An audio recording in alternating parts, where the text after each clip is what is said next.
Ridge.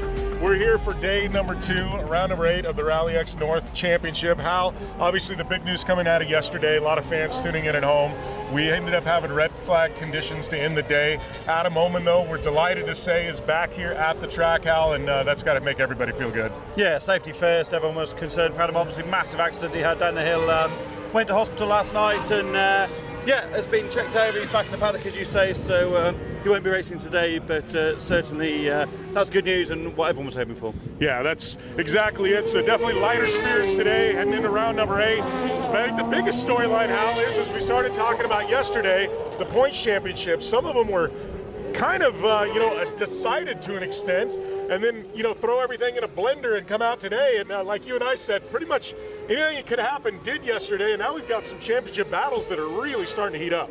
Yeah, although if you look at the points, while yesterday I thought there were some big swings, some of those that I thought actually have been quite incremental. Look at Alexander Linkfist in Supercar Lights. He didn't make the final. They couldn't get the car repaired in time. He had some chassis damage that they needed to weld, some pickup points on the suspension. So while he didn't make the final, the points damage wasn't as great. He still leads the standings. Really, he needs to be looking out for Robert Vittles, who's currently 4th in the order. For sure, Kevin Darbach and Pontus Oscarsson are also in the mix there, Mats Larsen as well. But Robert Vittles on that great run of form, isn't he? And with 3 rounds to go, including next week in Estering, there's a real opportunity for him in Supercar Lights. And as you say, across all the categories, there's a lot to play for. Open 2-wheel drive though, Victor Johansson missing the final because he just wasn't ready. He turned up too late.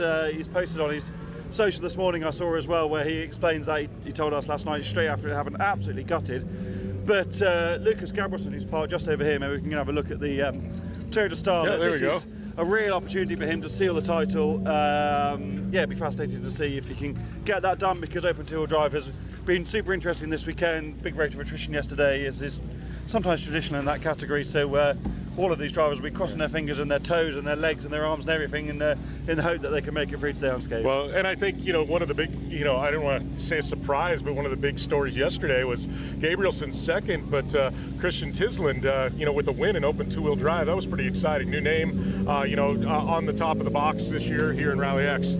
Always exciting to have new winners, and yeah, it's a dream scenario, isn't it, to make your first start of the year and beat the regulars. But again, Gabrielson, with that consistency he's had through the season, getting the job done, scoring the big points when he needed to, and yeah, capitalising, especially with Johansson not making it.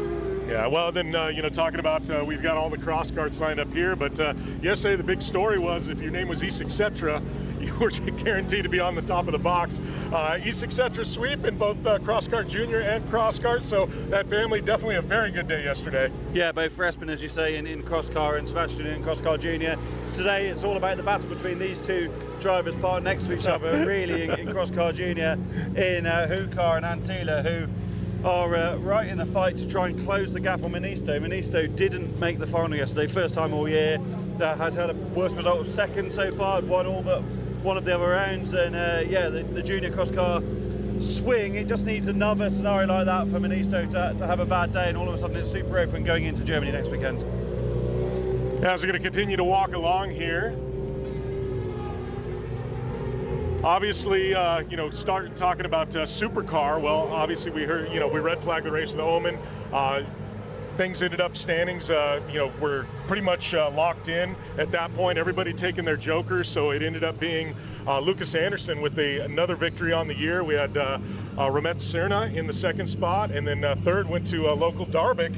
Great effort by them this weekend. Took the Pro-Am division victory as well, podium in Supercar, so got to be really excited about that. So those were the official results coming out of that. So big news is Ollie Eriksson, with a mistake early on in the race, put him towards the back, ended up not finishing, so he had a pretty commanding points lead, but Lucas Anderson able to inch his way back into that.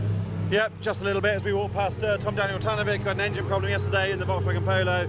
He won't be back out today. He's in fact donated gearbox parts to Bart Bell to try and get the Ford Focus back out. Krzysztof Skorupski, legendary Super 600 driver from the European Championship, driving away in Slavomir Wallach's car. Now, they broke a damper in Q1, the first corner of Q1, absolutely gutting for Wallach.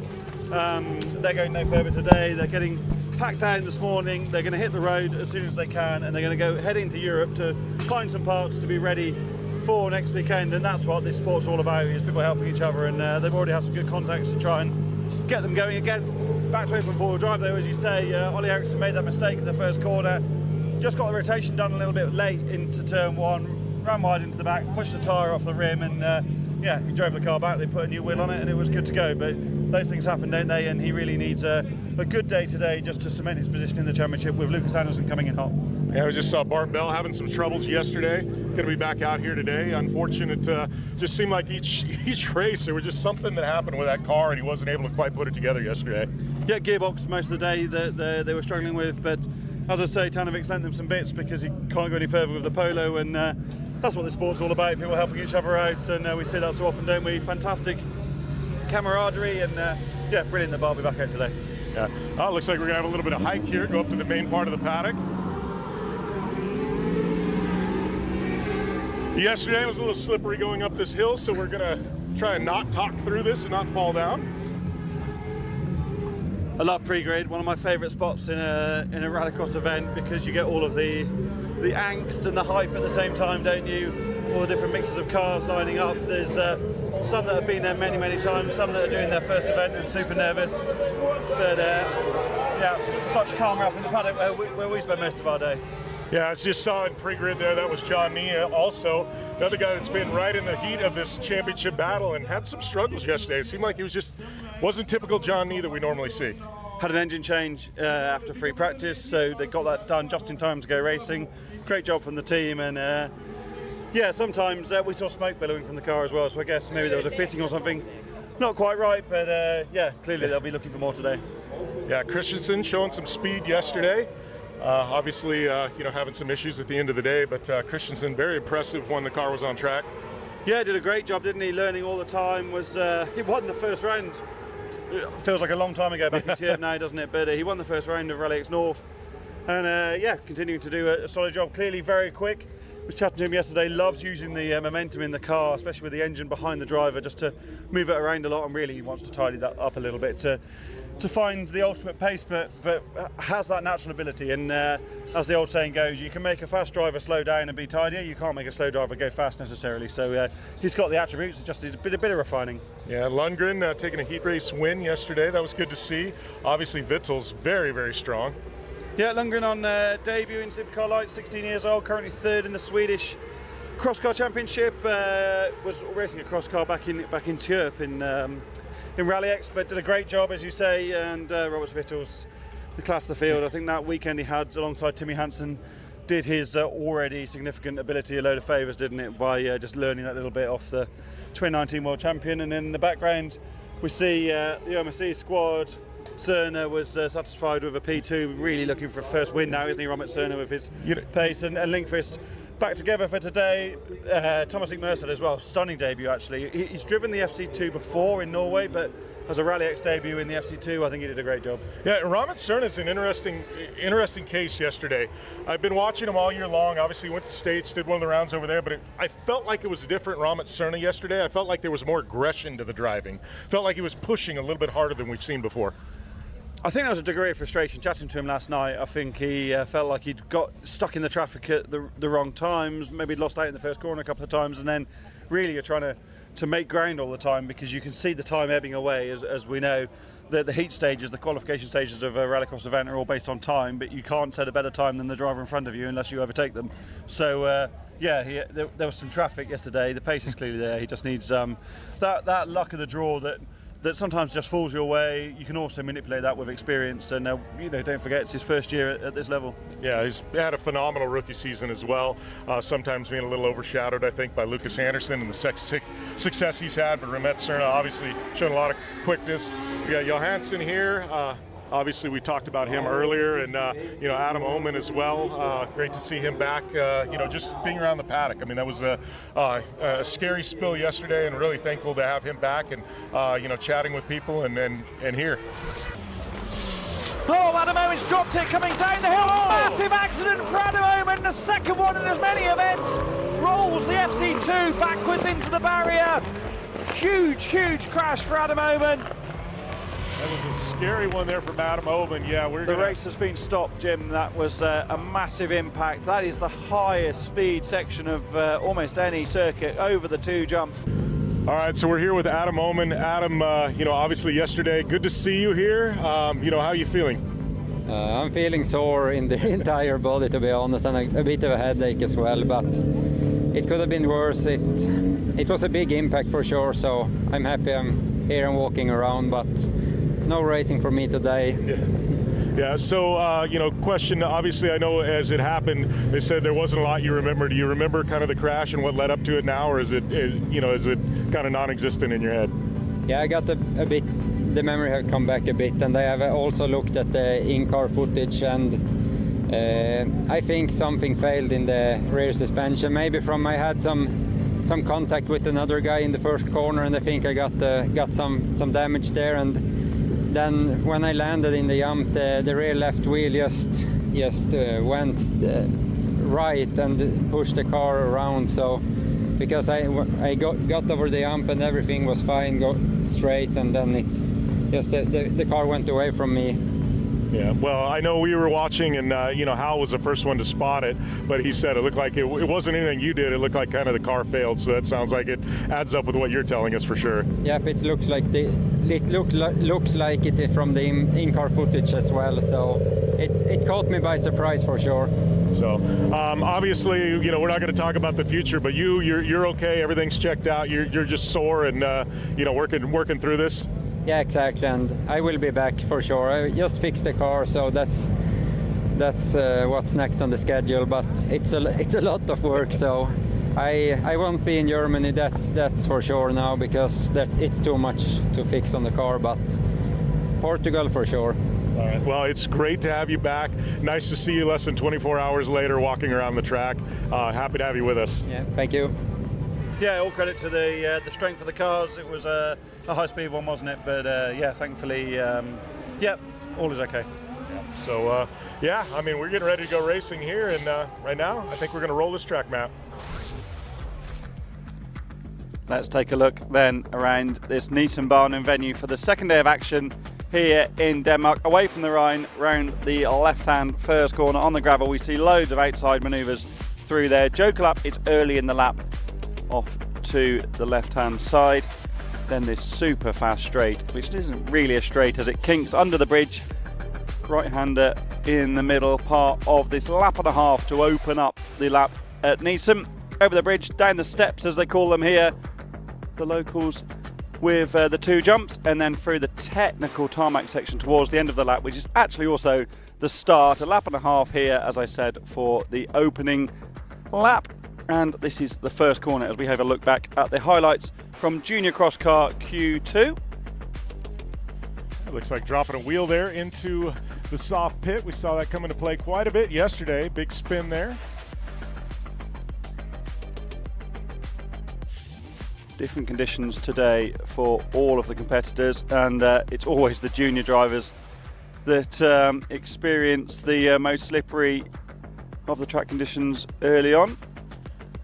Contact there, putting Ilalami out into the gravel. It's quite an eventful morning through the opening qualifiers. I think we saw quite a bit of bumping and banging and some action. So definitely, I guess, gearing up for a very action-packed day here for day number 2 here at Nysum. Yeah, Van Glabbeek having a good run around the outside in the yellow machine, taking the race victory in this one. Would ultimately take the 8th fastest time. Disaster though for Kangasahe, who jumped the start there, and then if you watch this next few corners, it got significantly worse. There is Kangasahe. Oh, we missed the incident, but ultimately ripped a wheel off on after contact with the barrier, and didn't finish the race. Hukar there taking the position from yesterday's winner, Sebastian Ease, etc. Hukar then in a big battle. Such close racing in the junior cross cars. It was leader Ministo who was fastest in Q2, Ease, etc. fastest in Q1. Currently Ministo, Tovio, Klaassen at the top of the order.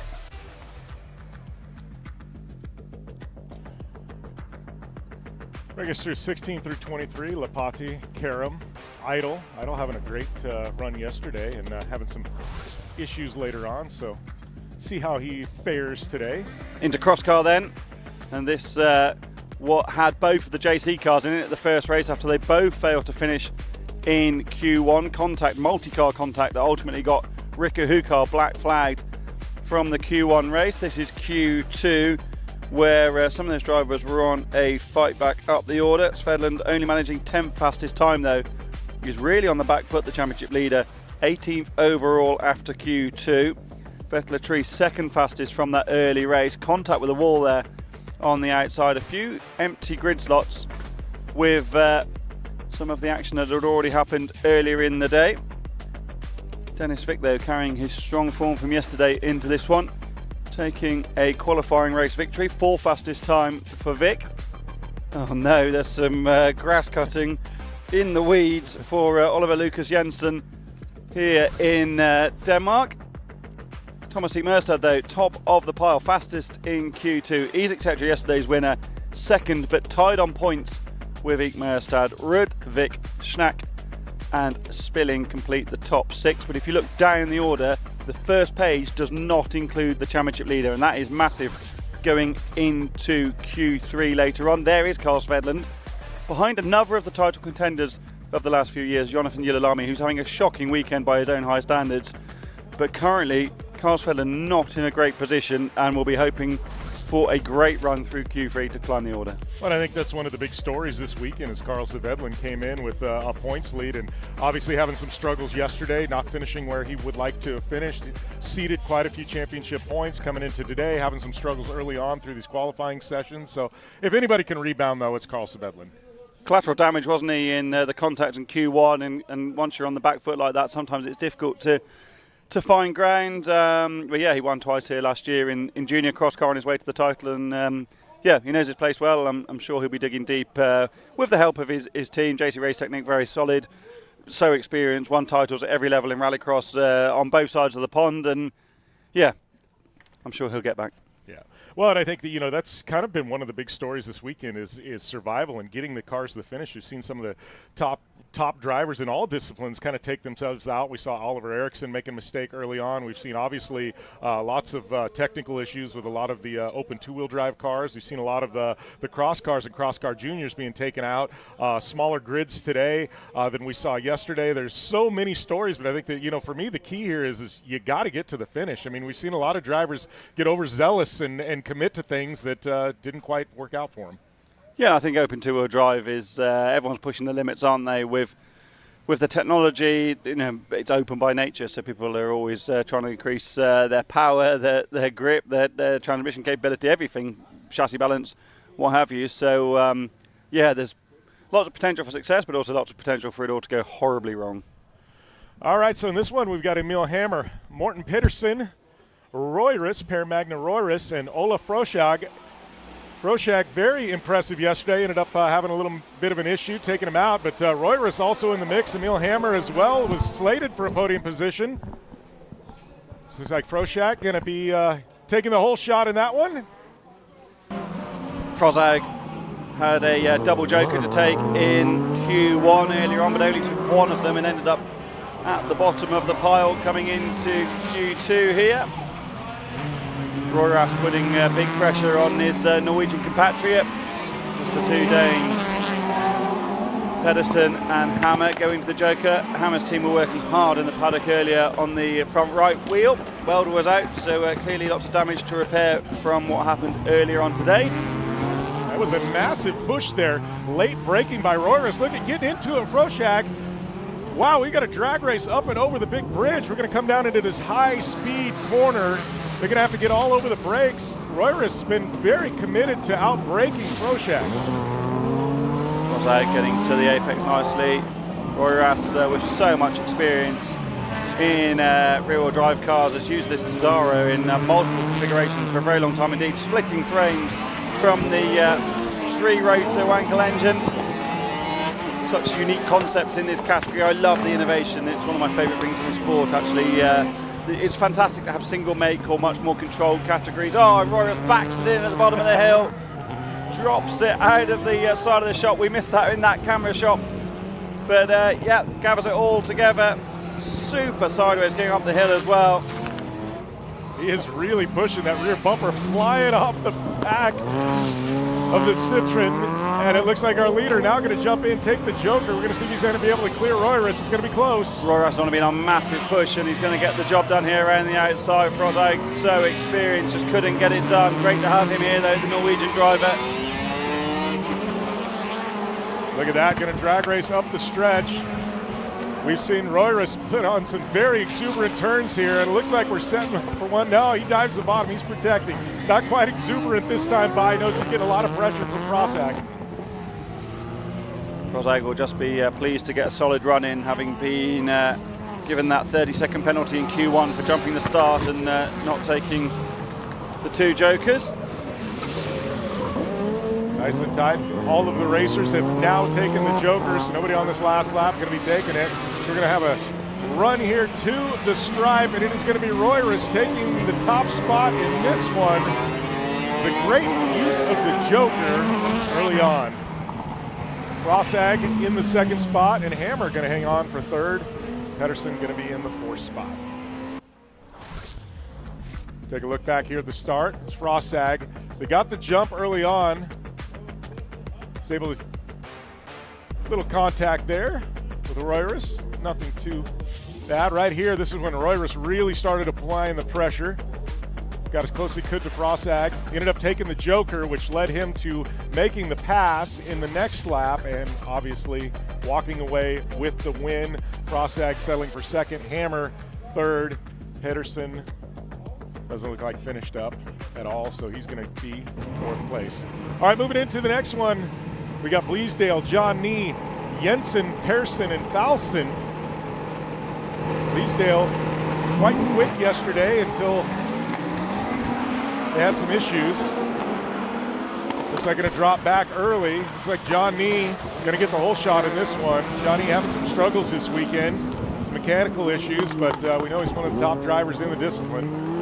Yeah, Nee lost an engine yesterday morning and then was on a fight back through the rest of the day. Didn't make the final as it transpired, but at the front of this one, Darren Bleasdale also had a load of problems in that VX220 yesterday, blew the turbo in free practice, and then when he did get going again, they had a fuel pump wiring issue as well, so didn't make the semis, but is back after a lot of hard work from the team and some support from the locals, Ulrich Linnemann's team especially. Oh, and wide in the background is Falson in the Peugeot, going for the big send around the outside in the car normally used in the Super 2000 category here in Denmark. Johnny keeping it nice and tight there. Harrison really been pushing Johnny at times. We're going to see if he's got something. He's setting something up for later on. It's going to be tough to get around Johnny. Looks like we got Bleasdale jumping through into the Joker. He's going to drop back into the 5th spot.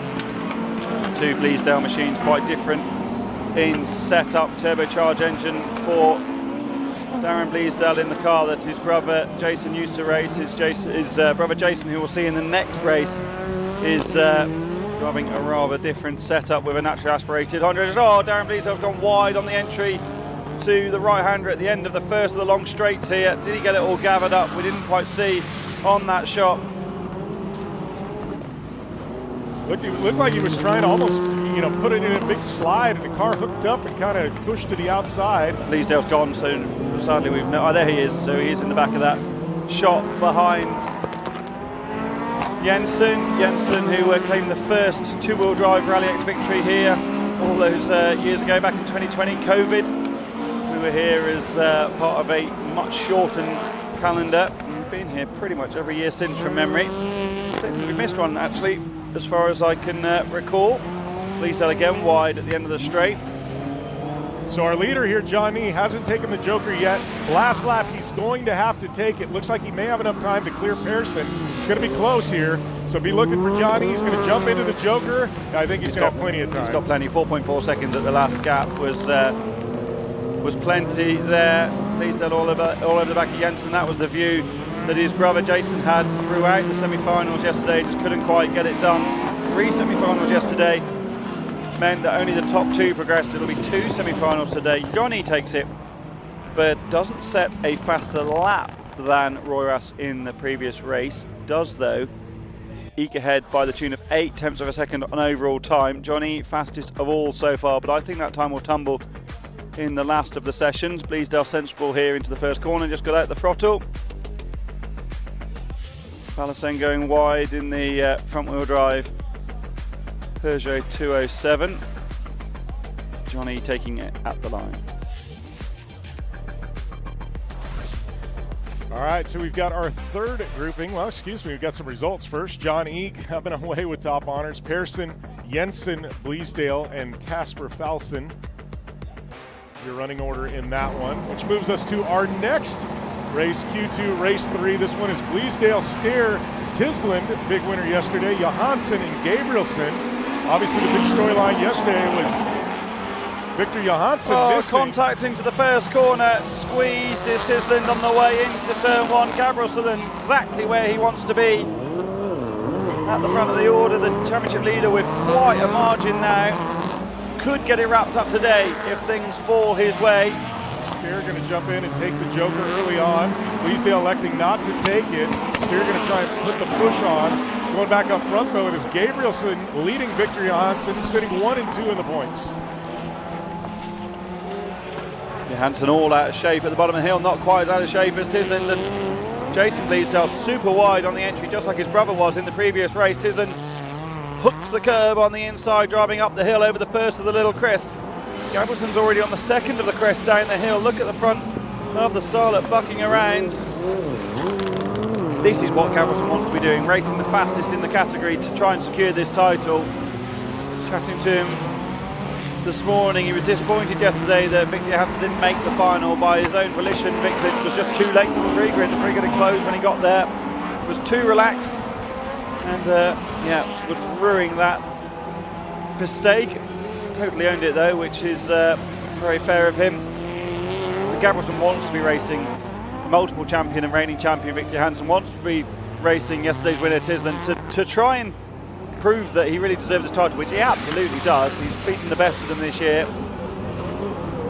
Won here on the opening day last year in torrentially wet conditions to Gabrielson. All right, so we're going to have Victor Johansson. He's going to cede that second spot, drop back to third. Now our leader Gabrielson, and now second place Tisland, yet to take the Joker. Good spotting by Victor Johansson's wife to get him in and out of the Joker, just ahead of Jason Bleasdale. It's been a struggle for the Bleasdales this weekend. Jason, good pace though, when it's all going well. Slippery here though, and oh, look at that. That is Tisland exiting stage left. Tisland's in the regional Joker here at Nysum Barnen. No good today though. Sounds like he might have a bit of an additional problem as well from those trackside microphones. Gabrielson Jokers for this final time of asking. He's already bettered the best lap of Roy Rass by the tune of 0.9 of a second. He's going to take the lead again at the Joker Merge from reigning champion Victor Johansson. He's going to drive to the line. Surely this will be the fastest time of Q2. 3:36.4 absolutely destroys the time of Nee and Roy Rass on a 2:41.0. Fantastic job from the championship leader. Great bit of race strategy in that one. Johansson just not able to push hard enough to do it. We see there Tisland getting sandwiched early on between Steer and Victor Johansson. Come through. Johansson did the fastest lap of the race on the final tour in his pursuit of Lucas Gabrielson. Wasn't quite enough, it was here as well. Look at the way Johansson opens up the corner, late apex in that tight uphill right-hander, couldn't quite get it done. Brilliant job for Gabrielson. Gabrielson. Top of the order. Anderson will be coming later in open four-wheel drive, of course. Lucas Gabrielson, Victor Johansson, Bjorn Stur, Jason Bleasdale, and Tisland with that problem later in the race. All right, going to move into Supercar Lights. Race number 1, Lundgren, Oscarson, and Larson in this one. Lundgren taking one of the qualifying heat victories yesterday. Great to see the newcomer do that. Oh, it looks like Oscarson getting sandwiched there between Larson and Lundgren. Looks like Oscar's going to bail in, take the Joker early. Going to give him a little breathing room. Bit more aggression from Lundgren in the first corner this afternoon. Was careful in turn 1 yesterday. And unfortunately, the way the Supercar Lights grid has been playing out, with only the 6 cars and 2 3-car qualifying races, he's ended up on the outside quite a lot, and it's tough from there unless you can really commit and go around the outside, which clearly he's just not fully comfortable yet in a 4-wheel drive car. Lots of seat time in a cross car this season, currently 3rd in the Swedish Cross Car Championship. Raced in Rallyx as well back in Tier. 4-wheel drive, a very different thing, as Adam Owen has discovered this year as well. In fairness, it's just a different attitude of driving. That had no relevance on his instant yesterday, but it's just, yeah, it does take a bit of a shift to transition between the two. Mads Larsen currently leading, heading up under the big bridge. Hugo Lundgren playing chase. Only driver yet to take the Joker was Oscarsson on the first lap, so we got 2 more chances at it. Could possibly see Hugo Lundgren take it this time. Don't think he's going to have enough time to clear Oscarsson. So we'll see if he elects to take it or if he just follows suit behind Mads Larsen. Mads Larsen taking the main line, and yes, Lundgren going to take it as well, try and preserve that 2nd place spot. Sensible, I think, to try and, as you say, Jim, maintain that momentum. He's hanging on to Larsen, who was one of the revelations of this season with the Lindemann promotion squad.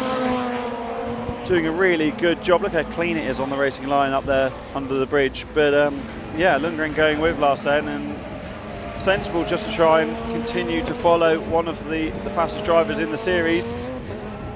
You learn a lot by following. So this is what we're looking to watch here. We got Larsen and Lundgren on this last lap. They're going to take the Joker. We got Oscarsson sitting in 3rd. I don't think he's got enough time. We're going to see if he does. Leader 2nd place now into the Joker. 3 seconds the gap. Beautiful job there. Look at that. Oh, look at that. We got contact. Great job from Lundgren to get up the inside of Larsen in the Joker. Oscarsson can't get it done. Lundgren takes the race victory with the fastest lap to boot. The time won't be amazing given that battle in the Joker section. You can see the residue of that fight on the door of the all-white machine. The time marks up the side. Hopefully we see that in the replay package. It looked like Mads Larsen just fell asleep there, just opened the door and was kind of, settling in, thought he had it in the bag. And man, I'm going to love that highlight here as we've got Mads Larsen did get the whole shot there. It looks like Oscarsson getting pinched by Lundgren and Mads Larsen. Here we're going to get a look at that pass. Lundgren now following Larsen into the Joker. We see him coming out, and it looked like Larsen's just run deep, and it's hard through that corner with it being off camber and downhill. It's difficult to get the car stopped sometimes, and certainly when someone's that close behind you. The Team Farron driver in Lundgren doing a solid job there to get up the inside and take another race win. Yeah, the young driver, it's great to see that result on top. Hugo Lundgren, Mads Larsen not going to be happy with the 2nd. Magnus Oscarsson settling for 3rd, but very close battle across the board with all 3 drivers in that one. This one probably going to be very much the same. Robert Vittels, Kevin Darvik, and Alexander Lindquist in this one. Lindquist, remember yesterday, had that incident in the Joker, really put it into the wall. They did a lot of work to get this car back out here, but right now Robert Vittels, one of the best drivers in the series, is charging early on. He has been the class of the field, really, hasn't he, this year when he's been present. Lindquist came in leading the championship, still leads the championship despite not making the final yesterday. So he's really capitalised, didn't he, up in Aalsbym when Vittels was missing.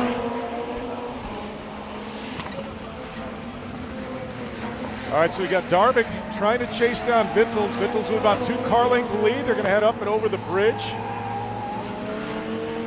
Darvik's having a phenomenal day yesterday. All right, so we got Vittels coming down. We're going to see if Darvik elects to take the Joker. He does. Smart move. Knows he's going to have 3rd place cleared. So Darvik's going to cut through. Regain that 2nd place spot. Lindquist going to have to settle into the 3rd spot now. The big news is going to be when does Vittels take it? Did Darvik shed enough time? Vittels really going to be pushing. He's got 2 laps to take it. I think he's going to save it for the last lap. Comfortable margin though, hasn't he? Roberts Vittels, 4.5 seconds now at the front of the order. If that remains without any mistakes from the Latvian, Can't really see him being beaten at the Joker merge. His sister sends him in this time around, Laura, just to make sure they cover off the two behind.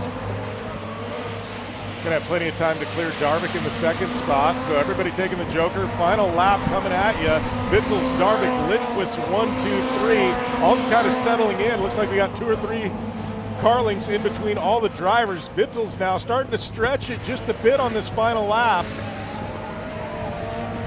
Running a very quick line there around that big sweeping corner. Going to come up and over into one of the highest speed sections on the course as they come down into that very tight corner. All right, so Vittels tucking in nice. He keeps it clean. Darvik as well. Lindquist there. This is not ideal for Lindquist championship hopes as Darvik is in that window, isn't he, Darvik? Vittels takes the race win with another fastest lap of 40.3 at the end. Really, Lindquist needs to be shadowing Vittels if he can't beat him, because the points is going to decrease incrementally. 2 rounds still to go next weekend. Big ask. As that is Vittels taking the top spot again, and as you said, Lindquist, I mean, this hasn't been the weekend he wanted. Had a win yesterday in the bag, put it into the wall in the Joker on his own, and obviously struggling here today as well. It was Vittels, Darvik, and Lindquist 1, 2, 3, but yes, our championship leader continuing to struggle out here in Nysum. He's going to move on to our supercar division, also known as open four-wheel drive. Quite a few FC2 cars. Christensen, Sirna, Darvik, and Bell. Darvik and Sirna both on the podium yesterday. Sirna with that second spot, Darvik with the third. Bell having some struggles yesterday. We're going to see if he's got things back together. Christensen showing some speed when he was on track, just couldn't put it all together. It looks like Sirna got the edge. Darvik getting pinched off with Bell. And look at that. I mean, that was quite eventful. Christensen off to the side. It looks like Darvik hitting the back of Sirna. So clumsy. Bart Bell gets out of the throttle to avoid collecting Sirna in turn 2. There was contact between all of the cars there, wasn't there? Christensen again spun to a stop. Christensen was penalised. I believe Darvik's got a tyre down. I think is it bodywork just rubbing on the tyre at the moment? That could cause, as you say, the tyre to deflate. Well, big almost spin there from Darvik. I wonder if that tire is going down the way he backed it in there. So Christensen was given a black flag in Q1 for contact into the first corner between him and Emil Nysum. Robert Cerner was also a DNF with a penalty as well, actually a 3-second penalty for contact well before the first corner that sent Cerner into the wall. Be interesting to see what happens in this one with all of the cars, except Bell, I would say, getting a little bit stuck in the first corner, but there was nothing massively malicious. It was all just a little bit clumsy for me. Nobody wanted to give their position, and it just caused a lot of chaos. Right now, Sirna continues to stretch the gap over Darvik. Sirna yet to take the Joker. Christensen hasn't taken it as well. Bell taking that early. We're going to see if he can power back into things. And that's where you see the experience of the likes of Oliver Eriksson in this series at the moment. Kevin Eriksson, Timmy Hansen, Johan Kristoffersson, Andreas Backwood, all of those fastest rallycross drivers in the world. When you must live to fight for every day, mustn't you, rather than getting caught up in the first corner with massive damage. And certainly at this stage in qualifying in Q2, in the first corner, it's not the time to fall on your own sword, is it really? And I think a lot of these drivers are young up-and-comers, and they want to win every start, which is amazing. But at the same time, experience will probably make you back out. We saw that yesterday of Ollie Eriksson, didn't we, where there was a couple of close Joker mergers and he lifted out the throttle to avoid the contact, knowing that he needed to keep the car together to make it to the end with the best possible time. All right, so Sirna, Darvik, Bell, you're running. Oh, yeah, that tire is down. He's just trying to keep it together. Last lap, last corner there. Darvik just trying to hold it all together. We're getting glimpses there of race director Rainis Nittis. Across the line, Sirna takes the victory. Darvik was second, holding on to that one with the tire down with a puncture. Bart Bell third. Christensen having to pull off. Not finishing that one. So that was an eventful one from the start. Lots of chaos and carnage early on. We're going to get a look here at some highlights. Let's see if we can have a word with Rallyx Nittis as we look back at the start in this one. Darback moves across a little bit. Bell hasn't, I think, for me, hasn't really moved off his line. Christensen's collected the rear of Darback, but they're all going left at the same time. Christensen's got front left suspension damage. Looks like Darback got into Serna, and Serna's also coming across on the pack, but you've got to do that because it's a left-hand corner. That contact from Christensen there broke the front suspension. The interesting one, hopefully we can hear from race director Rallyx Nittis when he's got a moment, if you can hear us, because it'd be nice to get his take on that. I know there was a fair bit of action in the open four-wheel drive FC2 category in Q1. Hello, I can hear you. Hello Rallyx. What do you make of that first corner? It was pretty clumsy, wasn't it, and a bit chaotic. How was it from your point of view? Yeah, it was chaotic, but no one really did something strange. Just everyone is moving right and left, and yeah, it's just a racing incident. It looked much worse than it was because of many body parts flying around. But yeah, this time it was all drivers themselves. You see it very well from the drone that someone is going right and left and trying to cover. So it was no real reason for penalize something. Perfect, thank you Rallyx. I'm sure we'll speak to you later on today. This is the drone shot that Rallyx was talking about that we saw before. Serna, the car leading from the front there, did turn out actually on Darback, so gave a bit of room and then has to turn left because that's the clean line, got turned sideways. Christensen collected the rear of Darback. It wasn't actually that side of Darback where he got the puncture, it was on the other side of the car later on with that presumably bodywork rubbing on the tyre. it was all just a bit sloppy in that one. All right, we've got another round of supercar here. We've got Oliver Eriksson, points leader. Ike Merstad making his debut. Great run yesterday. Nysum Anderson, yesterday's winner on the outside in P4. Ike Merstad, very impressive yesterday. Was indeed. What a start from Emil Nysum though to get to the front of the pack. Ollie Eriksson tucks into second. Thomas Ike Merstad in third. Eriksson so close to the wall on the inside. Nysum defends. Little flick of the brake lights mid-corner. Into the Joker though go the two title protagonists. Ollie Eriksson following Lucas Andersson. Lucas Andersson has to tear out of the barrier. Very sideways on the exit is the young Swede. Look at the gravel that's been spilled all over the circuit. That's from Tobias Darback in the previous race. Eriksson getting super sideways. Yeah, both Lucas Andersson and Oliver Eriksson both almost lost it coming out of the Joker into that next corner. Whoa, big spin almost for Lucas Andersson, backing it in. Well, that was like a Ken Block style back in there, thinking we're in Gymkhana. You almost wonder if a tire's going down on Lucas Andersson's car. He went wide on the way in and got into the loose dirt on the outside. I think that's what dropped the car sideways. But in a four-wheel drive car, unlike a rear-wheel drive, you can just bury the throttle and let the front diff try and pull you straight. Ike Merstad is going to merge here onto the standard lap and get ahead of Andersson. Andersson though up the inside in the final corner. There isn't the room. Ike Merstad carries the speed. Great job from the debutant in Rallyx FC2.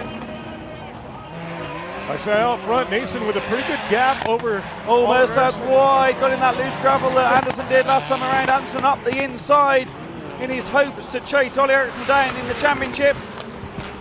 Wow, great bit of racecraft there from Andersson to keep it nice and tight as Ike Merstad made a mistake. Oliver Eriksson through.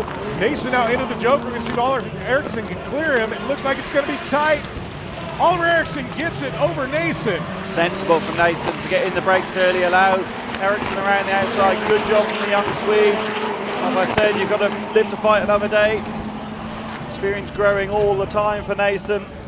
Eriksson though has absolutely smashed in the fast laps here. 38.5 was 3 tenths quicker last time around than the best lap done by Robert Serna, his teammate in the previous race.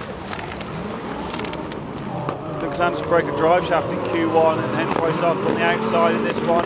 Hasn't really worked out for the JC driver. Up front though, Ollie Eriksson, who finished on the podium here on day 2 in Nysum last year. The puncture yesterday takes the race victory in Q2. The times are 2:27.2. Fastest time by 1/10 of a second over Amit Serna. Serna did a great job there on overall time. Look here at the start, and it was Nysum with the big jump. Oliver Eriksson from the pole having to settle for the second spot. Here we had a look at Lucas Anderson almost losing and got into that gravel, backed it in. Big exuberant slide, given a lot of time. Eek Merstad sneaking through on the Joker, getting ahead of Lucas Anderson. Anderson trying to battle back, but it's going to have to wait till another corner, which is here. Eek Merstad doing the same thing Lucas Anderson did the previous lap. It allows Lucas Anderson now to tuck in close, get ahead of Eek Merstad. Skim over the big jump there. Nysum having to settle for second as Oliver Eriksson gets around through the Joker. Lucas Anderson currently second in the points, settling for third, and Thomas Eek Merstad in the fourth spot. So Oliver Eriksson going to have to love that after the troubles yesterday in the final with that puncture and have to pull off. So Oliver Eriksson back in proper form and going to be one of the strong drivers out here today in Supercar. All right, now we are moving on to some more qualifying races. It's going to be Heat 3.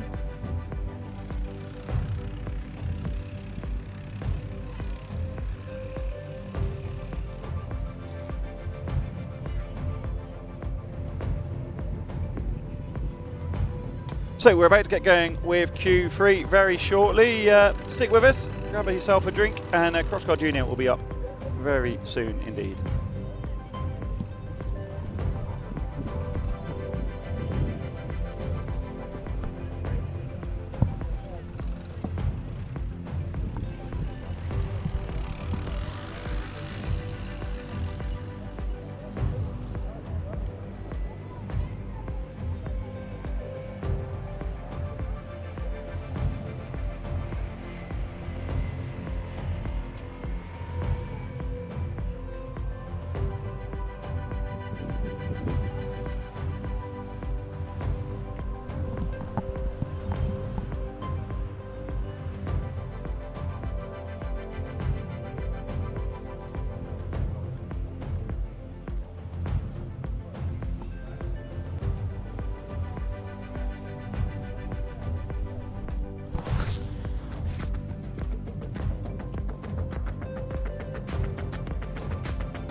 And now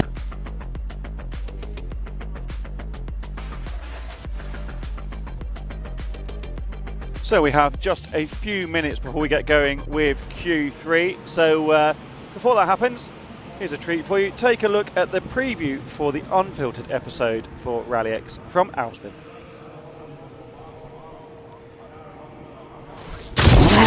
And now, a 10-minute exclusive sneak peek of the upcoming episode of Rallyx Unfiltered.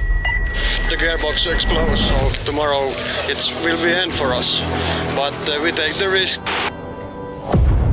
Tiab and Honkaroke was a lot of pressure on something happened on the car. We have to repair it ourselves. It's a lot of hard work, 4 people to 2 cars, but yeah, we managed to do it. I would not be competing if I wasn't aiming for top positions, but to be realistic, I haven't had the pace yet, but this will be the best opportunity for me. Take the big roll, Omen, huge. I know this track with both of the cars, so we'll see. Massive crash for Adam Omen in the background.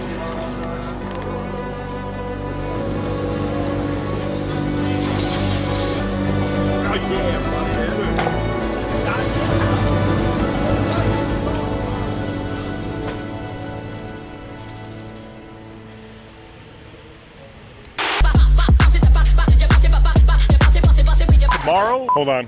It's today. Today we're going racing.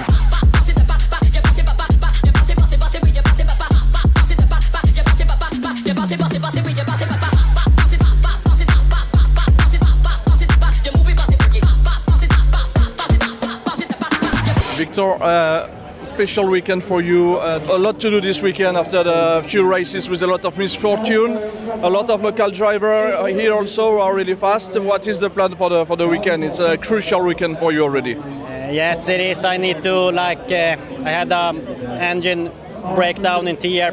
One race is missing, so I need to be on top every last race of the whole season. So yeah, but we do it like we always do, heat by heat, lap by lap. Try to be up there in the top. A lot can happen, so you never know. So keep on pushing, keep on grinding. So we'll see. Thank you very much. Thank you. Oliver Eriksson, championship leader. We are on Thursday evening, and the crowd is already quite enthusiastic, and you have the smile on your face. Better way to start the weekend, no? Yeah, it's super fun. I mean, everyone say Högheden here in Älvsbyn is like the best track in Sweden. I'd say one of the best tracks in Europe. So it's a proper track up here in a super small village, and it's great to see the whole village gathering like this for this event. And it's only Thursday, so. Tomorrow we do some soapbox race here as well, and it's just fun to do a lot for the community. Championship-wise, what's the plan for the weekend on this kind of tricky track like you were talking about? Yeah, I had a strategy talk with my spotter. He always gives me the best advice. Normally it's take the start and win. But it's tough. I mean, it's a fun class. It's so tight on times, since we're all spec. Kevin being here again, he was super quick last time he was here in Holland. So, but it's just a joy to be on this track. I would just go out and have a lot of fun, and really looking forward to it, and just want to win races. Championship is too early to think about, in my opinion. So, just try to have the most fun I can, and we'll see what happens. Tack så mycket. Tack. Local driver, almost local hero here, and special weekend for you.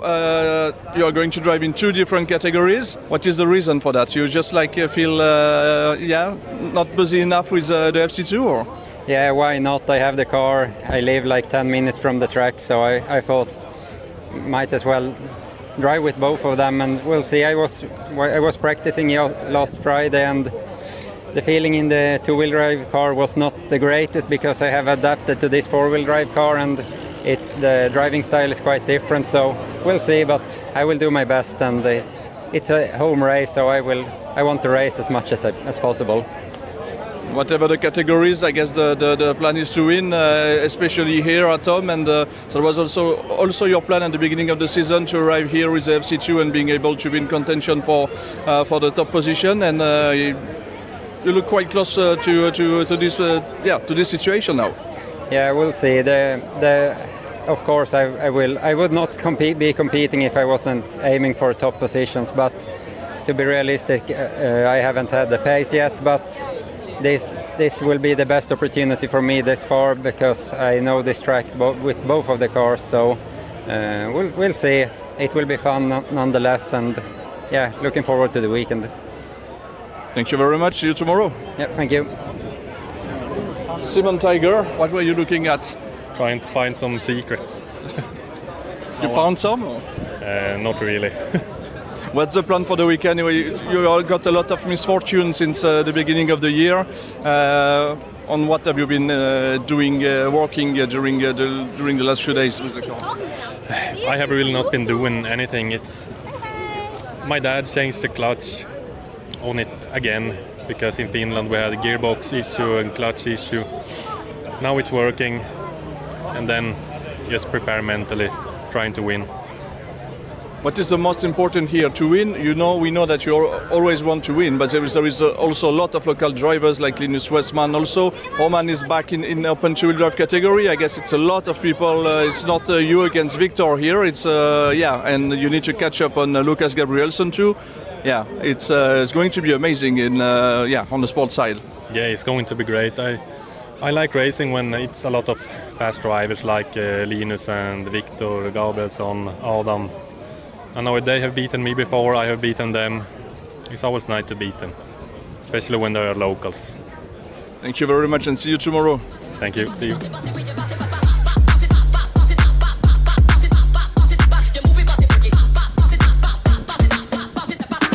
All right, we're here for the grand finale of the inaugural Rallyx Soapbox Derby right here in Alsbyn. We've got Team OMSC with their car they just built today, and we've got one of the veteran teams. They've got an old Red Bull Soapbox car. They're getting ready to do battle head-to-head on the streets of Alsbyn. You want to watch this one. This one's going to get out of hand. We're going to have bumping, we're going to have banging, we're going to have two of the best soapbox cars in Sweden doing battle right here. Okay, so you're in the final here, head-to-head. You obviously, this car's got a little history. What's going through your head right now? I don't know. I didn't expect to be in the final. It's a big, heavy car, but my engines did good. Big horsepower? Yeah, plenty. Well, good luck. Thank you. All right, Kevin. You're in the final here. Yeah. Your push crew, they're going to be a little tired. Everybody else had a break. Now they got to go back and push right back to back. Yeah, it's like NASCAR. I think I have to, pit crew there. Here's my push crew. So, I mean, they did all the work for me in this one. First win of the year in the qualifying here. So let's see if it carries over for tomorrow. All right. Local favorite with a former Red Bull Soapbox car. We got the OMSC car here with the loudest engine. He says it's V12 Ferrari power. So we will see if his push crew, we'll see if the Ferrari power holds up.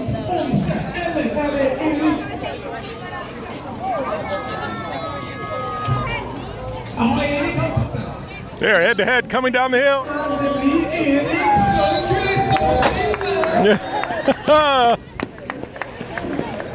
All right, you just won the soapbox. How you feeling? Very good. Very good. Very good. All right, so I mean, you brought it out of retirement. It's got a big win. We got to see it again next year, huh? I think so. Defend the title. Yes, of course. Oh, we're doing donuts, celebratory donuts. So I think the problem was you lost your V12 Ferrari power. Yeah, I think my push crew here, they were a bit tired. He did a great job the first round, but it was only like a 5 minute 5 minute rest, so he lost some power. So well, the car felt good. We lost one cylinder, I think, in the V12 to a V11. I think the crew they probably deserve some cold beers after this one. I think so as well. So fun day. P2, we take it, yeah? We had too bad start, less traction, it was wheel spinning too much, so we need to improve that for the weekend, so otherwise it's perfect. So we're going to see a new OMSC car for next season, for the soapbox. For sure, this is the FC0. FC0, you've heard it here in Alsbyn, FC0, new class for Rallyx.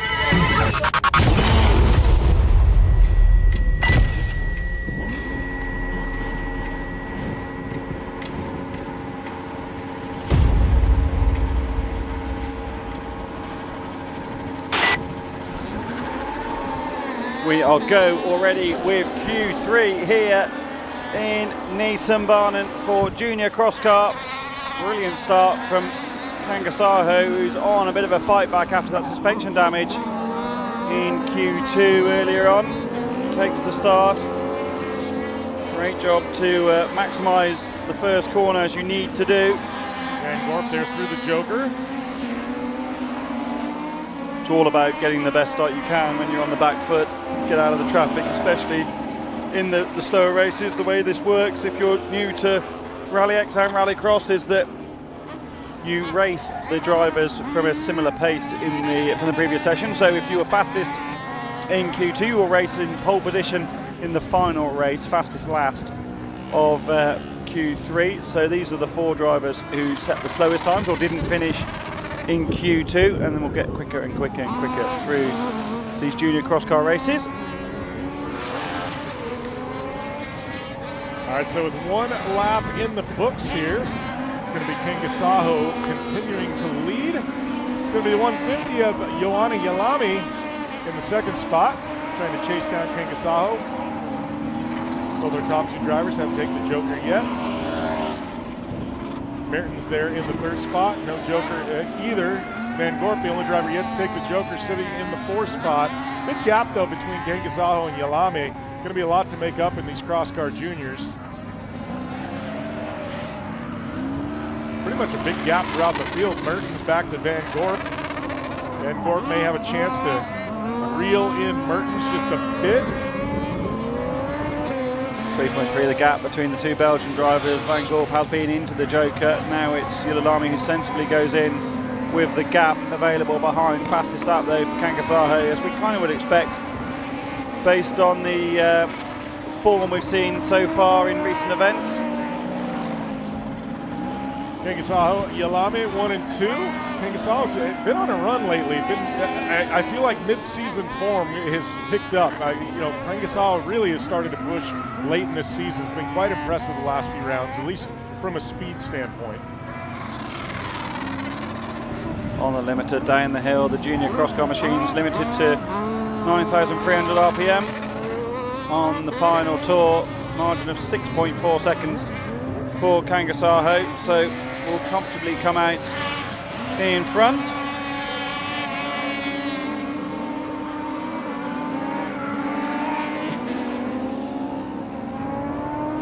Takes the race victory, does Onni Kangasaho. Johanna Yilulami in P2.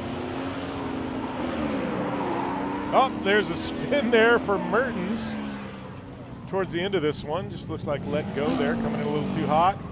Kept it fired up, trying to get a rotator around. Going to cross the finish line there. Mistake in that final corner. Going to cost quite a bit of time.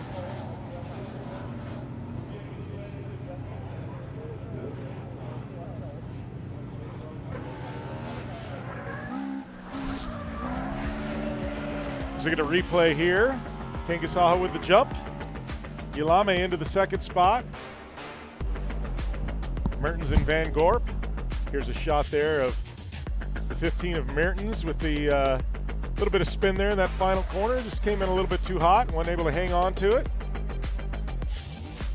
Kangasaho walking away with the top spot. Johanna Yilulami in the second. Quinn Van Gorp some 14 seconds back to our leader, Nepo Mertens, in that final spot. So brings us to another grid here in Cross Car Junior. This is race number 2, Q3, our last qualifying session. We got Idle, Karam, and Isik Cetra on the pole. Winner from yesterday. Sounds like we had a junior cross car driver needing a little extra practice and took an extra lap. So we're gonna get them clear and got these drivers on the grid getting ready to go. So Isik Cetra, your pole sitter, winner yesterday. There on the inside, Julia and Maya Karam, second and third. Idle there in the fourth spot. Isik Cetra been very strong this weekend. Gonna carry that momentum into turn number 1 with the lead. Lost out in the battle in Q2, could only set 15th fastest time. Could Sebastian Isik Cetra, but have gone quickest in Q1 earlier on today, and will be looking to rekindle that form. Kangasaho currently the fastest driver in this Q3 session, did the best lap of a 44.912. I would expect the Isik Cetra to be very close to that in this all Norwegian lineup in race 2. Julie Karam, a little bit of a wide line there. See how that works out. Sebastian Isik Cetra obviously has this track dialed in after the big victory yesterday. Only the 3rd winner on the season in this classification. Right now, Isik Cetra looking very much the form of yesterday with a big lead over second. It's going to be Idle into the Joker. The number 14 going to come back and, sliding right in ahead of Karam. Still a bit dirty on that section of the track where Tobias Darback dragged that dirt on in the FC2 race at the end of Q2. 44.6 for Isik Cetra is already bettered the best lap set by Kangasaho in the previous race.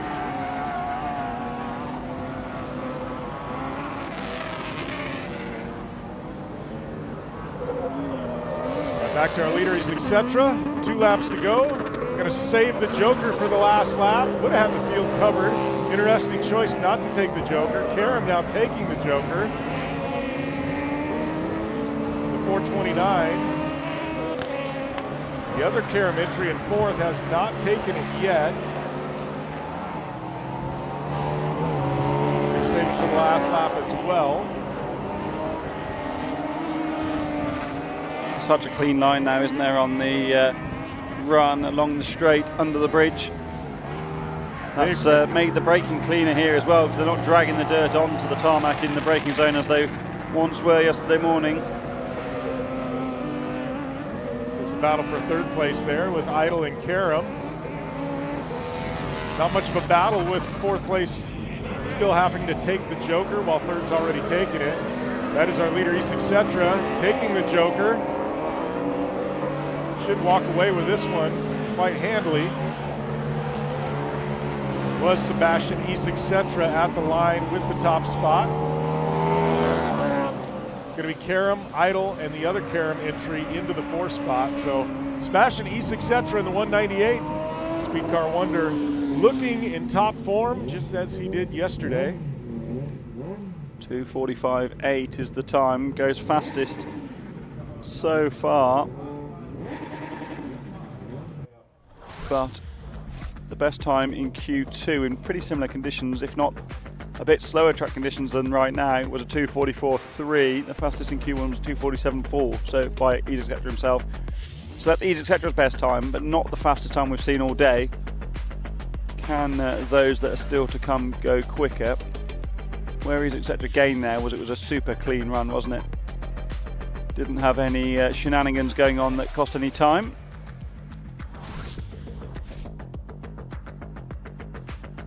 So Sebastian Etc. in the top spot, some 8.3 seconds over Julie Karam in the second spot. Was Idle and another Karam entry there in third and fourth. This brings us to race 3, Q3. We've got Lapate, Mane, Nysum, Jacobsen in this one.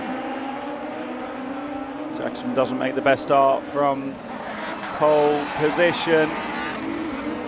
Lapate now sporting the bright orange livery, Lightning McQueen style, as is now popular across all sorts of disciplines, isn't it, to carry those graphics.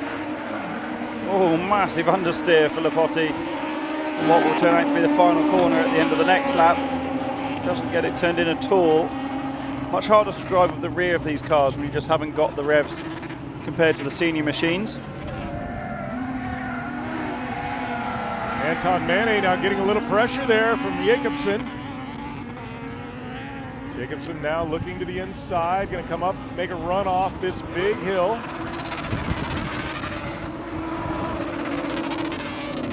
Looks like Mane getting into the brakes early. Look at that, down to the bottom, going to try an outside inside. Nothing there for Jacobsen, had a look. Not able to make it happen. Great protection there and defense from Mane. Uh-oh, that was the number 95 there of Lapate with a big spin in the Lightning McQueen themed car.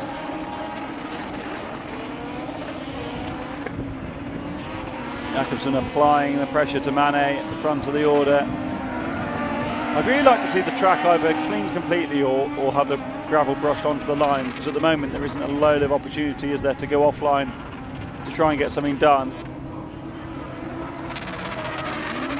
It's almost a single width, okay, double width in a junior cross car, but certainly for the cars. As Mane runs deep. It's going to be Jacobsen into the Joker.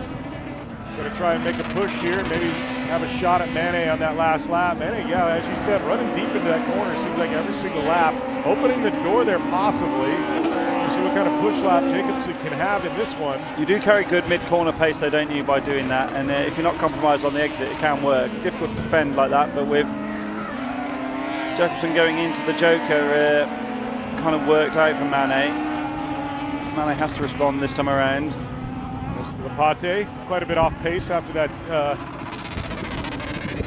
borderline spin earlier. Going back up front to Mane, our leader.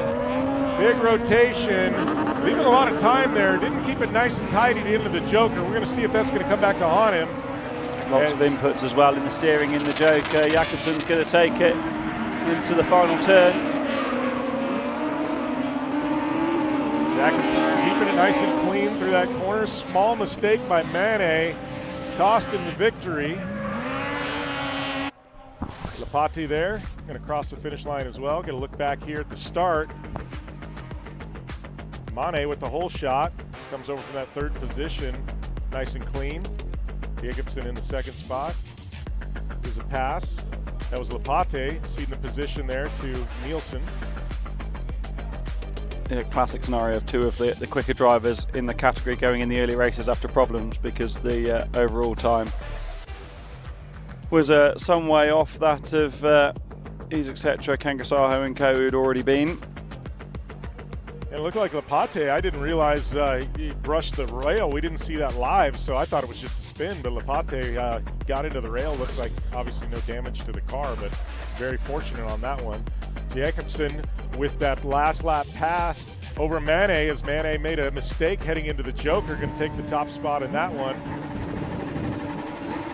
Brings us to Crosscar Junior. This is race number 4. Lundgren, Schnack, Van Glabik, Antilla, and Perimaki. Perimaki with the pole. Looks like a small mistake there. Antilla looks like going to have a shot at it, and it is. Exactly what Alex Antilla needs to do to climb back up the order if there's any hope of closing down the substantial margin in the points that Monisto has. Monisto fastest in Q2 earlier on, will start on pole in the next and final race in this session. All big chunk of curb there for Perimaki.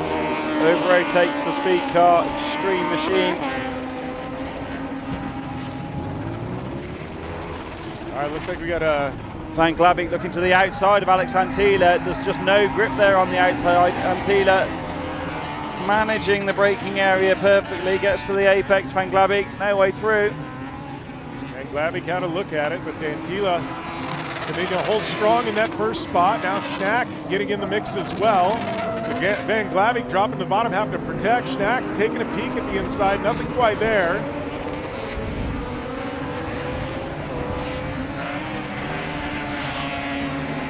It's going to be Alex Antilla, Jarno Van Glabik, and Karen Schnack. 1, 2, 3 at the end of that lap. 2 laps to go here. Lundgren's jokered and dropped out behind Perimaki in the background. Perimaki and Lundgren both taking the Joker. Top 3 cars have yet to take it.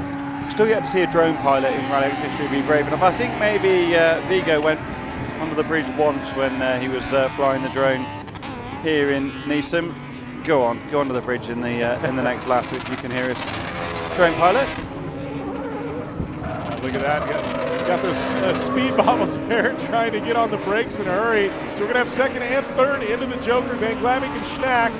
That's going to give Antilla a little bit of breathing room. Going to have to really push. The top 3 were very close. Look at that. Perimaki going to take the spot. Now going to get pushed out to the outside. Schnack going to take it back over. Great bit of driving there for Perimaki, though, briefly to take that 3rd spot. She closed the gap, hadn't she? But then, close to the bridge, but not under it in the drone. As Van Glabik runs deep at the end of the straight, Schnack gets to the curb on the inside. Van Glabik, though, carries the momentum around the outside.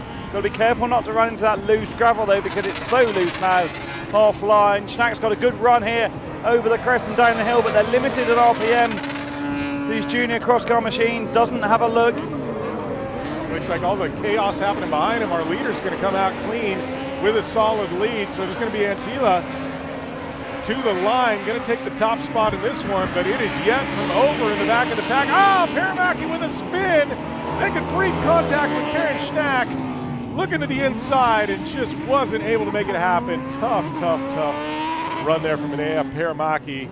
She had a look at that 3rd spot and just wasn't able to make it happen. Lost out badly, didn't she, there on the time. Shame for her. Said a few times that she's been really impressive this season. Yeah, Alex Antilla with the whole shot early on. We see Van Glabik there making a little mistake, trying to put some pressure on. That was our 2nd and 3rd place going into the Joker. Here's that final spot. Perimaki took over and then just a little bit of bump there. Just briefly had the nose into that 3rd spot, and it just wasn't quite enough. Has another look here to the inside on this final lap. Gotta love the commitment there, and just made brief contact, and it spun her around. Cost her a lot of time, no damage to the car, but gotta love the commitment from that young lady.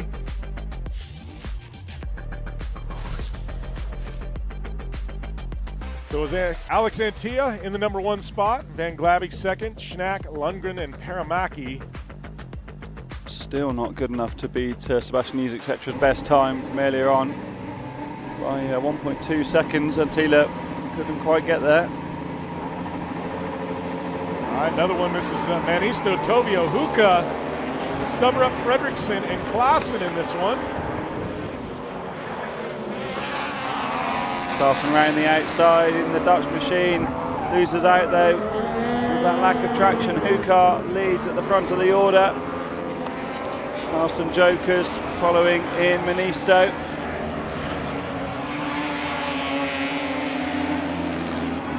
Manisto not getting the best starts at the moment for whatever reason. Huka are able to take the advantage on the opening lap. 7th quickest in Q1, fastest in Q2 for Manisto. This is all about these drivers now trying to better the time of Isek's. Huka backs it in at the end of the straight on the tarmac. Look at the rubber being laid down now in that section.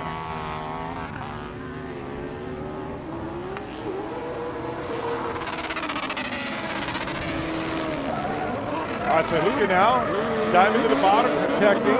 See him fly by, see who else may elect to take the Joker.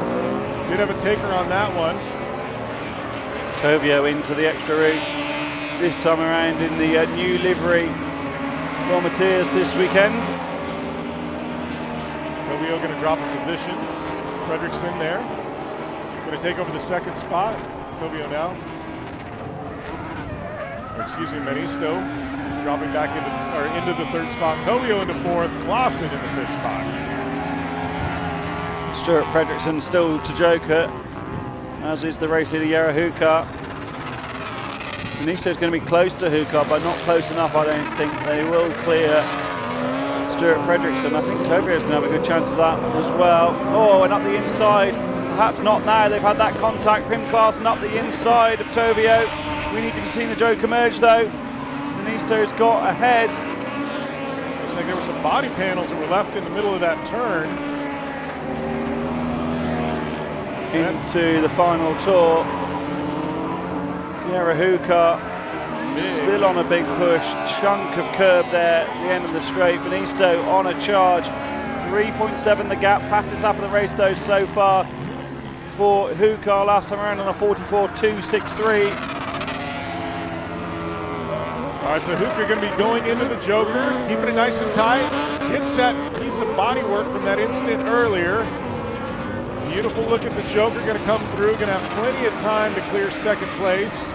Big push from Jere Huka, gets the job done in the final corner. Championship leader Manisto is there. Huka's going to drive for the line. The time to beat is a 2:45.8. It's a 2:45.6 for Jere Huka. Fastest lap and the fastest race time in Q3 for the young Finn. Manisto will slot into 3rd overall in the session, the championship leader, so a much better day for Manisto than yesterday. Will that confirm Manisto as the top qualifier? Just looking at the points. It's going to be close actually between Manisto and Huka, with only 5 points separating them coming into this session. That's the contact between Pim Klaassen having a lunge up the inside of Tovio. I suspect there might be a penalty for that because the door was closing, wasn't it? But into the rear. If you'd have been up the inside, I think it would have been different. But Klaassen's got into the rear there of Tovio. There's Klaassen's bonnet that they've driven over. There was Huka there at the finish. Great run there for Jere Huka. Take the top spot, Manisto settling for 2nd, 4/10 back. Stubberup Fredriksson 3rd, Tovio and Klaassen after that incident, collecting each other, settling for 4th and 5th. Gonna move to a cross car senior, a little bit more horsepower, a little bit more speed. It's gonna be Heat 3, Race 1.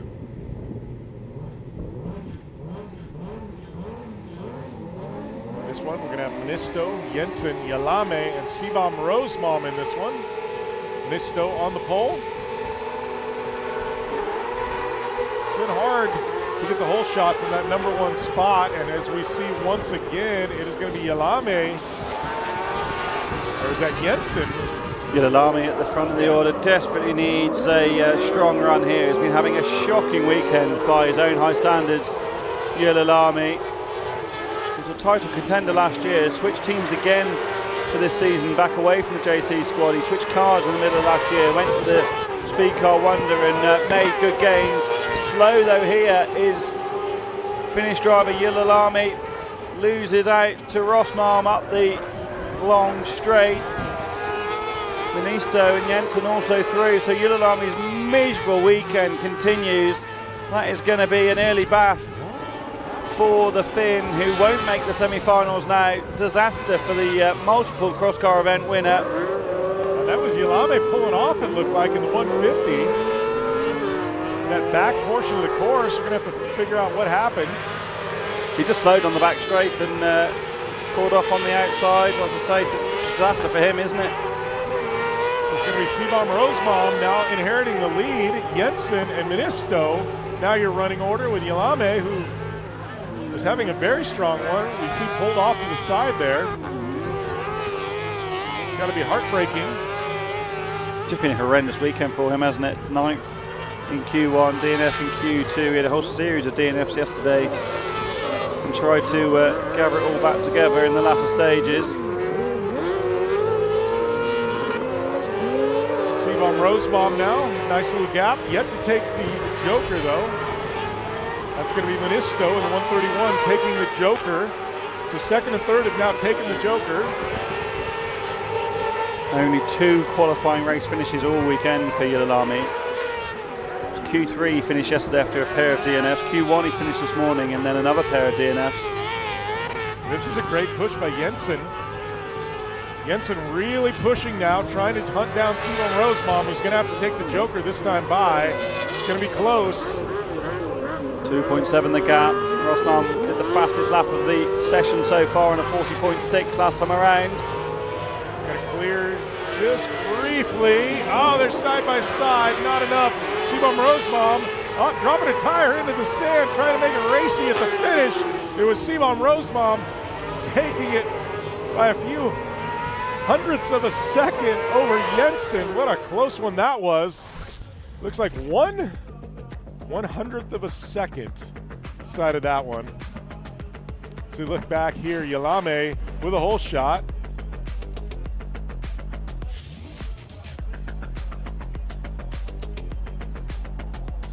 Jensen dropping a tire in early, trying to get around, and here is the finish.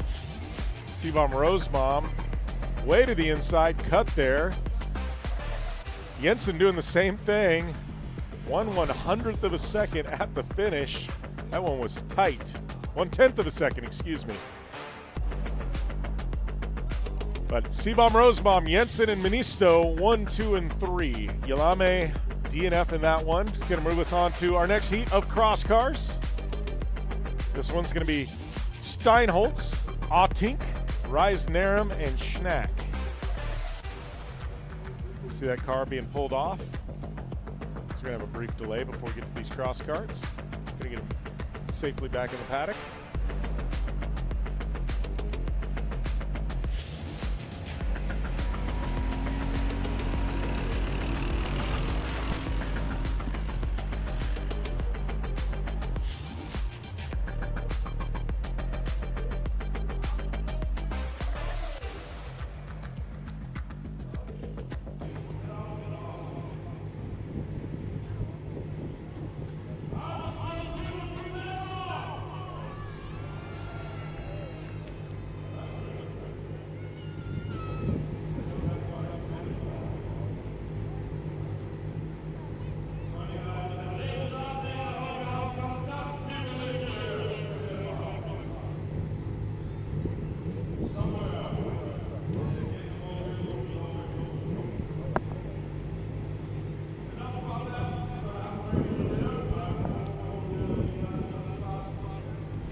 All right, this is going to be cross car. Heat 3, race 2, Schnack. Reisnerum in this one. Autink, Steinholtz, on the pole. Ottink there in the second spot. Looks like Steinholt getting shuffled to the back. Great run there by Reisnerum. Great jump from the third spot. Reisnerum now pulling a couple of car links. Looks like we're going to have a couple of drivers drop in, take the Joker. Works pretty well that wide line, doesn't it? Away from the start, you can execute the launch, carry the momentum. See that quite a lot here in Nysum. Nathan Ottink chasing Reisnerum at the front of the order. Ottink, who we saw starring in the Pro-Am. Oh, wide in the background for Stein, so off onto the grass. On wet weekends here in Denmark, that's been an absolute swamp, so the dry conditions mean he drives out of it with no real time loss. No significant time loss. Anyway, Ottink there was one of the stars of the Pro-Am category in open four-wheel drive last year in the Focus that Bart Bell's driving this weekend. Spotter Victor Frank sends him into the Joker this time around. They were rivals on track last year. Working together this season. Ottink really experienced autocross racer in the cross car categories. What's going to be run down here into that big sweeping corner out of that high speed section. Schnack looking to the outside of Ottink, couldn't quite get it done. Difficult, isn't it, on that loose gravel. Our leader Reisnerum yet to take the Joker. Going to jump in, take it this time by. Should have the field handily cleared.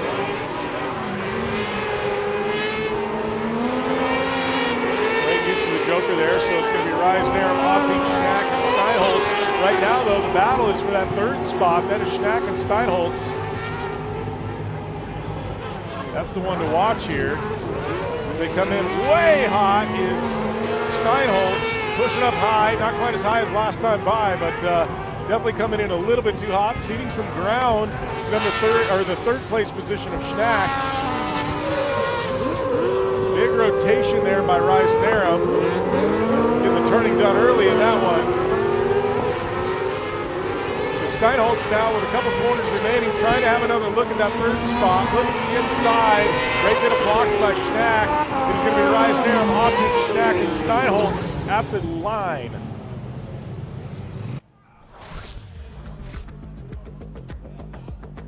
Look back here, and from that third spot, as Hal Ridge said earlier, set himself up perfectly there with Sebastian Reisnerum to take the whole shot. There was Steinholtz running a little deep into that one, out into the grass.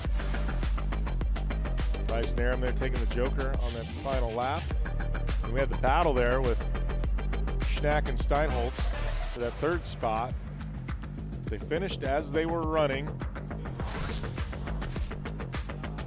which was Sebastian Reisnerum with top honors, Nathan Ottink in the second spot, Carl Schnack and Eric Steinholtz finishing up your four-car field in that qualifying session. Is this Q3 Race 3 cross car? Johansson, Spilling, Clausen, and Savedlin in this one. We're going to see if Savedlin can brush off some of the rough goings he's had this weekend. Desperately needs a good run, Carl Savedlin, from pole position here. If not, it's going to be a disaster for his championship hopes. 10th fastest in Q2, DNF in Q1. Really needs a good run here. Finished up in last position in the final yesterday, but Savedlin doing what he needed to do. Looks like he's going to have a shot here going into turn one. He does. Oh, big contact there. That was Clausen and Spilling. Spilling shut the door on Clausen. Clausen's car's in the middle of the circuit, broken steering, I think, from what we saw there. That massively plays into the hands of Carl Savedlin, though, who will be able to run free out front. Spilling into the Joker for the first time of asking. Has Clausen got going as well? That is Johansson. Yeah, and Clausen's done the decent thing and pulled off the circuit. So broken steering on the front of the machine, but it's not going to A, halt the race, or B, cost any of these drivers time by having to avoid it. But now Carl Savedlin with the Joker early in the lead after the first lap. I mean, he is just going to be on a bender. You're going to see him just put some flyer laps down now, knowing he's not really going to get any pressure from anybody. Perfect for strategy as well. They don't need to worry about joking into traffic. Leave Carl out to the end to try and execute the lap times we know he's capable of. And he's already done the fastest lap of the session on that first flying complete lap. Johansson, they're going quicker by a tenth of a second, so Johansson behind is going with the championship leader. Good run by Johansson. The problem is that Johansson's going to have to take the Joker at some point. Big wheelie for Svedlund over the second of the hops down the hill.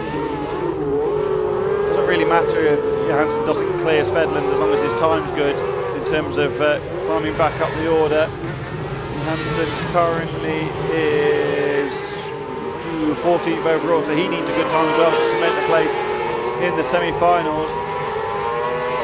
Svedlund was right on the cusp in 18th, so any sort of drama here would have been a total catastrophe, but going well for the young Swede at the moment, the reigning junior cross-car title winner who won twice here in Nysum on his way to the championship title in the junior division last year. Massive jump for Svedlund. Coming down the hill, he's on a massive charge. Into the Joker. I thought we saw him take it on that first lap. Must have been one of the other drivers out. Yeah, yet to go in, so has to take it on the final lap. Johansson has already been in. Svedlund with the fastest lap of the session so far. He's going to stop the clocks on a 2:30.3. 2.2 seconds quicker than anyone else so far. Not the quickest time we've seen today though. The fastest time in Q2 was a 2:28.8, 2:30.8 as well in the first one. There's the contact between Spilling and Klaassen that ultimately put Klaassen out. That left front control arm broke, and look at that, Carl Svedlund just on a flyer. Getting word that Spilling was issued a black flag after that contact there in turn number 1. Shut the door, didn't he, on Klaassen into the wall, nowhere really to go.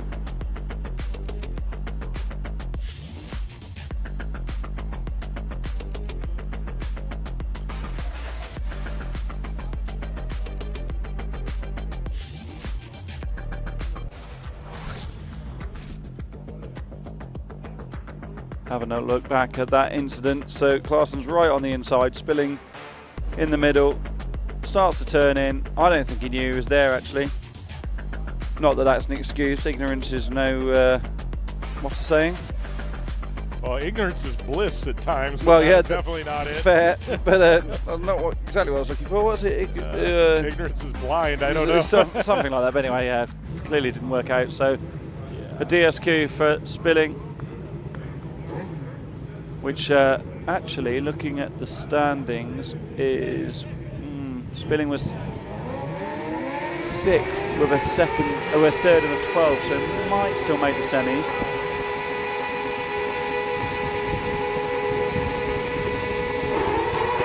All right, we got another group here. Schnack, Nielsen, Rudd, Van Hoof in this one.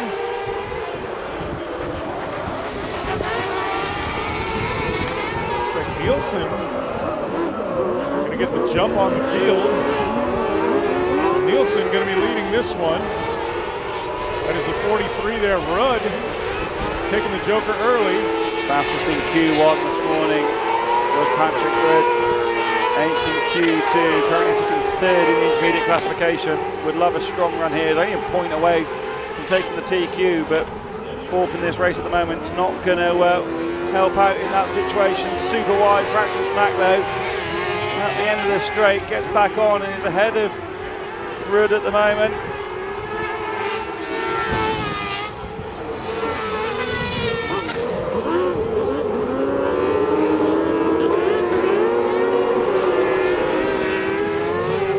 Van Hoof into the Joker this time around, the Dutch driver in the interesting looking Willows Evo MRD. Very different chassis to the cars we normally see.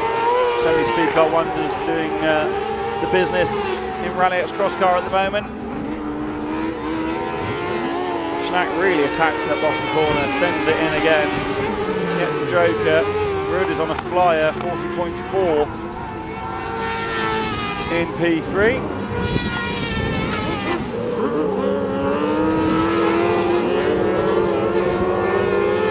picked up with Schnack Joker in Kunrad to try and get up the road a bit, although not being held up, just to be a little bit of a distraction having another car just ahead of you. Rudd in a great position here on this last lap to make the pass for second. I don't think Schnack's going to have any chance to cover. Nielsen going to have to take it as well from the lead. Should have plenty of time to cover Rudd in that third spot. Oh, another big mistake for Schnack. Going to give up the position early. Whoa, comes in. Ran right into the pack there of Rudd. For me, that's difficult. You've gone off of your own volition, and then you come back on and push the car that's passed you after you've made that mistake. Schnack will go in this time. The gap was 2.7 between Rudd and Nielsen. I think that would have been quite close had it not been for that bit of contact. So Rudd can feel rightly aggrieved by that, I think. I think you're right. I think it would have been a race there. I don't know that he had quite enough time to clear, but it would have been very close. So Nielsen walking away with this one. Rudd having to settle for second after that contact. We're going to get a look back at it in this replay package, but they're out of the box. It was Nielsen with the whole shot.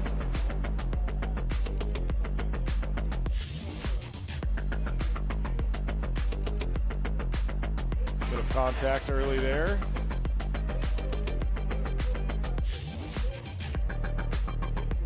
That was early on, big wide line.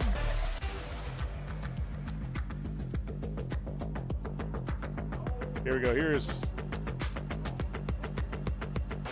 after Schnack made the mistake. I don't know if there was contact there. I don't know if Rudd just got hard in the throttle and got the front axle picked up and got a bit of understeer. I'd have to see it again. It's a bit reflecty in the monitor here in commentary. I don't know, but if there was contact, I'd look dimly on that as race director. Nielsen takes it from Rudd, Schnack and Van Hoof.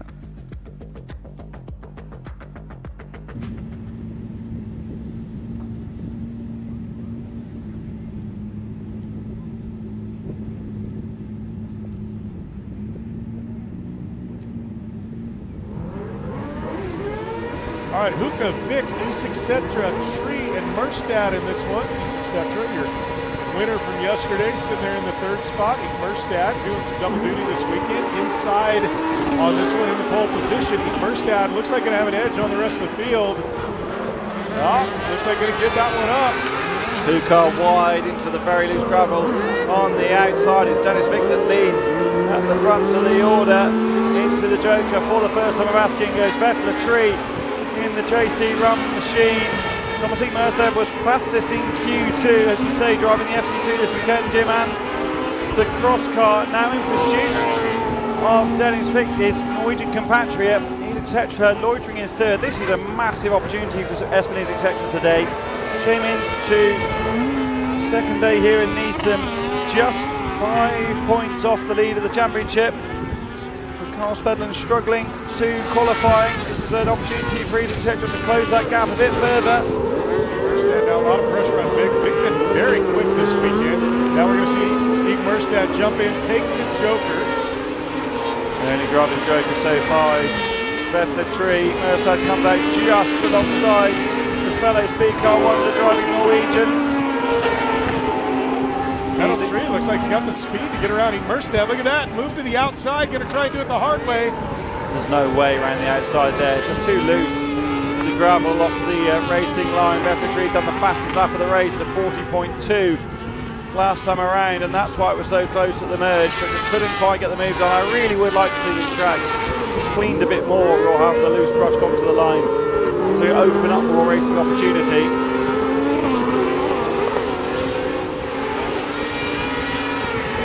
All right, so at the end of this lap, with another one to go, it's going to be Vic leading. It's going to be Espanese Etc. in the second spot. Rikke Hookah in third. Ig Merstad fourth. Vettel Tree in the fifth spot. It's Hookah that's flying now at 40.1 last time around. Vettel Tree hounding Q2 winner Thomas Ig Merstad. That'll help those ahead with just that bit of distraction for Thomas Ig Merstad. And Vettel in the mirrors the whole time. The top three drivers going to have to take the Joker on this one. Going to open up an opportunity for Ig Merstad and Tree. Vic takes the lead. Ig Merstad slots into second. He's Etc. down to fourth. Won't improve from there. in the run to the line. Dennis Vick stops the top of the 2:30.1. That's the fastest time of Q3. Importantly though, for championship leader Carl Svedlund, he's going to be second quickest in the session. Good damage limitation for Svedlund in this hunt back up the order. See a little contact there early on in that one. Big drift to the outside for Riikka Hukka. The merge that was Thomas Eek-Merstad right in front of Vettel. Important merge that for Eek-Merstad. I do wonder if he hadn't had the distraction of battling Tree throughout, wouldn't have been a bit closer to Vic, but Vic doing a great job this weekend.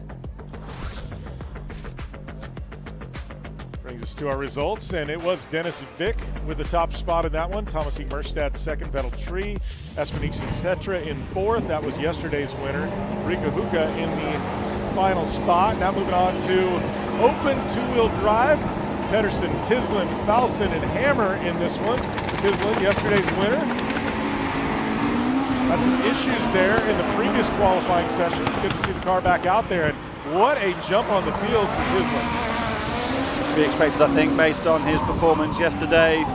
What we saw so far from the Volvo S40.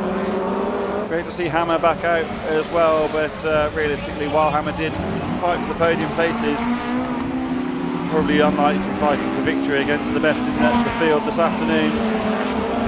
Allison and Pedersen in the front-wheel drive machines never get as good a start as the rear-wheel drive cars. We saw so often in the British Rallycross Championship, we saw at Rallyx in Montenegro as well last year actually. The battle between front and rear-wheel drive is so fascinating because the rear-wheel drives always get a better start. Quite often the front-wheel drives can get a better lap time, so that you have that sort of cat and mouse situation. And now Tislin with quite a lead over second place, Emil Hammer. Looks like neither driver elected to take the Joker on that one. Only driver so far is Pedersen to take it. They can't take it yet, can they? Because they'll drop into the traffic. You just can't risk being that close to the slower drivers behind. Casper Falson there in the third spot, trying to back into things.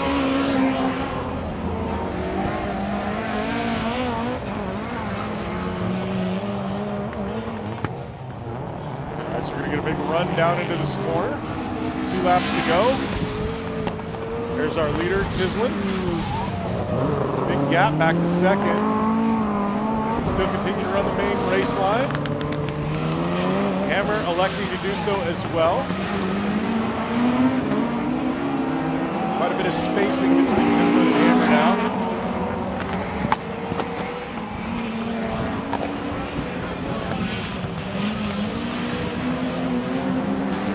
There's a 307 of Falson taking the Joker, going to drop a spot to Pedersen.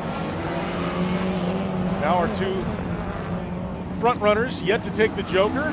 Really important session for Pedersen and Falson here to try and get the best time they can. They're both on the cusp of making the semis, although there is a significant points gap between Per Magna Royras in 12th at the moment and Emil Hammer and Pedersen behind. Still possible though, depending on what happens in the rest of this session.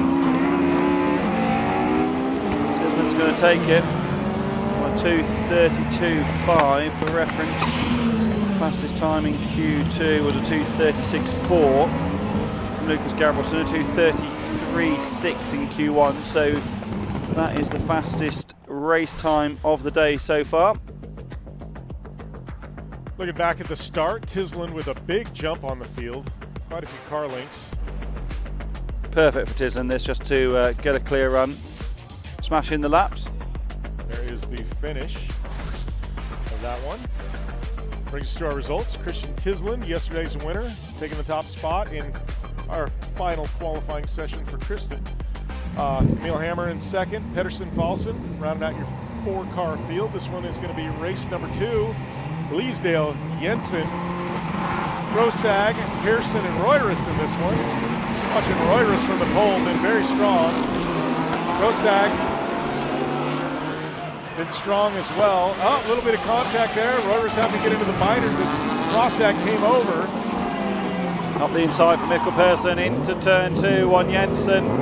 Prosag sticks to the inside, Darren Bleasdale just looking in the background at where to go, but as you say, Jim, with Royras in the Joker, Bleasdale opts not to take it. right, so through that first half lap, it is Pearson, Jensen, Frosag, Bleasdale, and Royrus dropping back into the fifth. So problems for Ola Frosag, pulls off the circuit into the paddock. What a shame for the Volvo S40.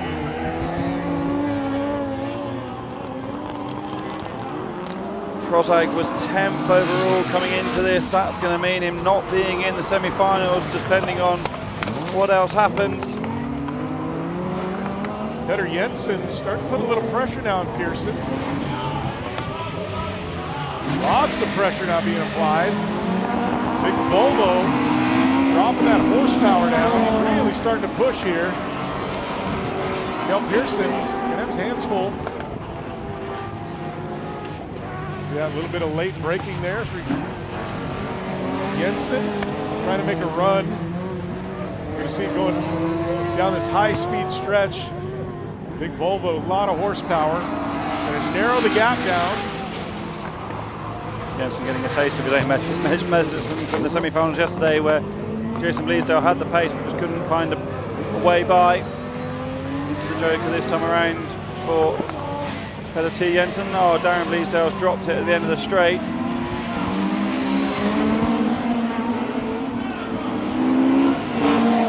All right, so Pearson continuing to lead. Jensen and Royrus second and third. Bleasdale with that spin. Don't know what happened there, but Jensen and Royrus both taking the Joker. They're going to have a battle here for that second spot. Meanwhile, our leader should be taking the Joker this time. Royrus did the fastest lap of the race last time around on a 41.5. Gets on the inside of Jensen up the hill. So we'll salvage second, but the time is just not there relative to the pace of Tisland in the previous race. So Pearson now into the Joker. Going to have the field cleared. Yes, he does. So Pearson and Royrus looking to the inside, trying to make something happen in that final corner. Nothing there. Pearson, Royrus, Jensen going to be your finishing order.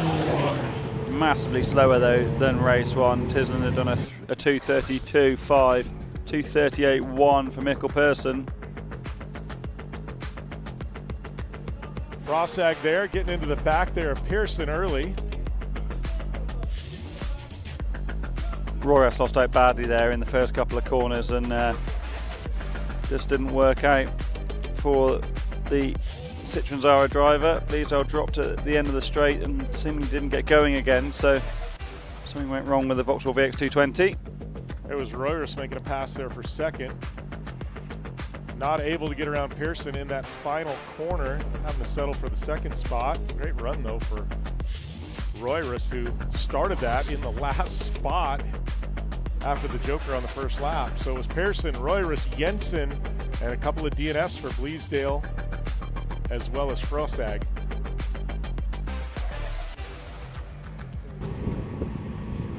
Another round of two-wheel drives. Picking things up here, picking up the pace.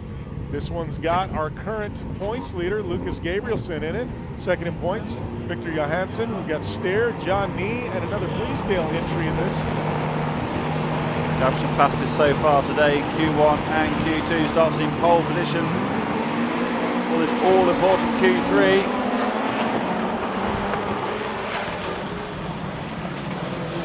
Tidy start from the whole pack.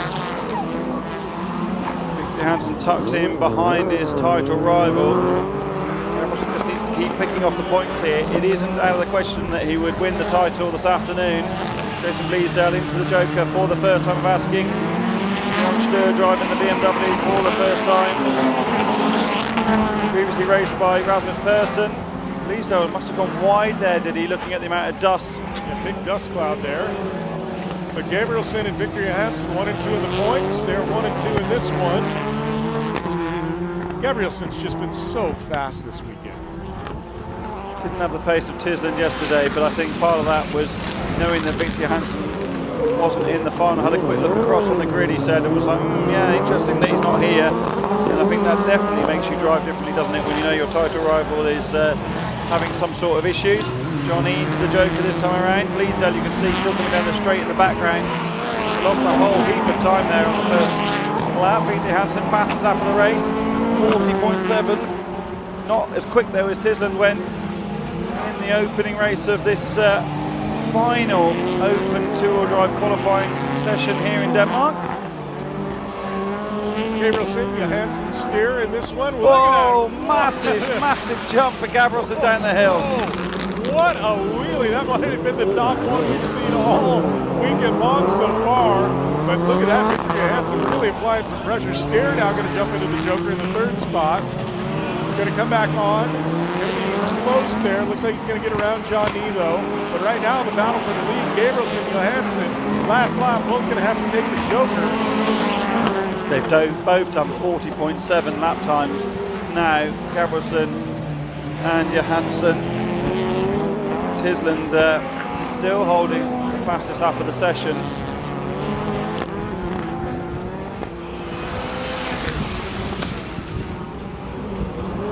Into the final few corners, both of these drivers will Joker this time around.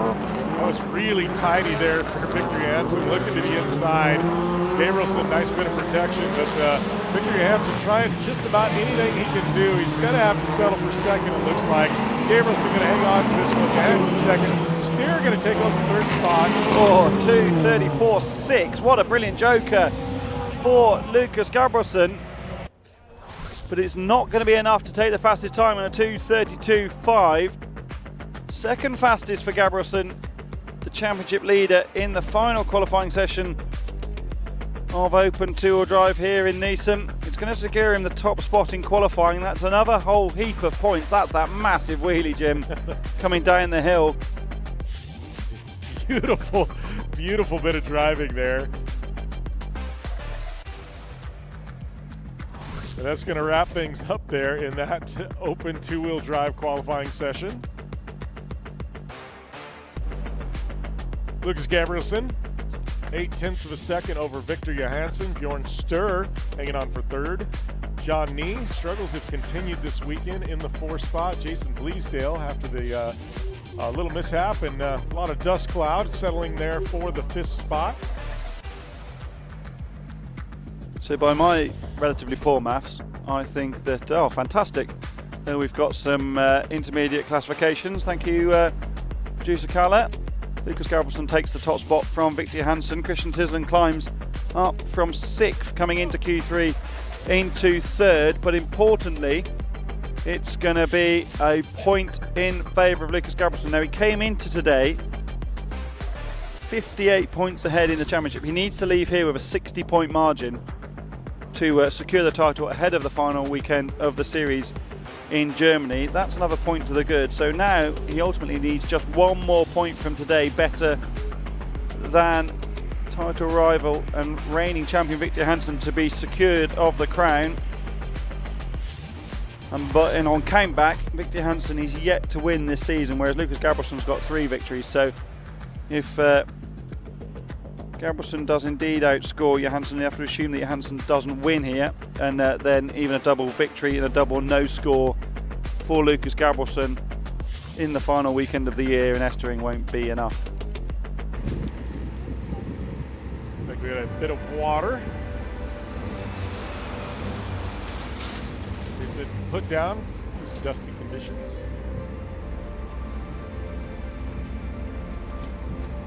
I really wish they'd do more cleaning, to be honest, and make more opportunity at the end of the straight and stuff, because at the moment it's like yesterday morning there was plenty of width to try moving. At the moment now it's just one clean line, isn't it? Very single line race. Yes, I completely agree. Looks like we've got supercar lights here. Lundgren, Larson, Oscarson. Lundgren, the big surprise, sitting on the pole in this one. Larson wasn't real happy about that. We're going to see if he can battle back, but the newcomer Hugo Lundgren really making his presence known here in Supercar Lights this weekend. Real opportunity for Lundgren here, having started on the outside all weekend. Starting from pole is such an advantage, especially when you haven't necessarily got the experience to send it around the outside in the first corner. Mats Larsson, the local driver, jokers at this first opportunity, but Lundgren, we've seen the pace, could easily drive away at the front of this one.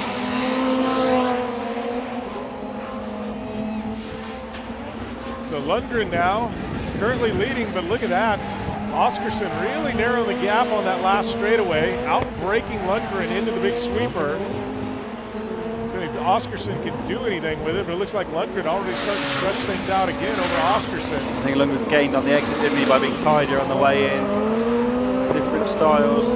Very tidy through that tarmac corner as well. Mads Larsson on a bit of a charge in the background. We'll get our first indication of the pace as they cross the line.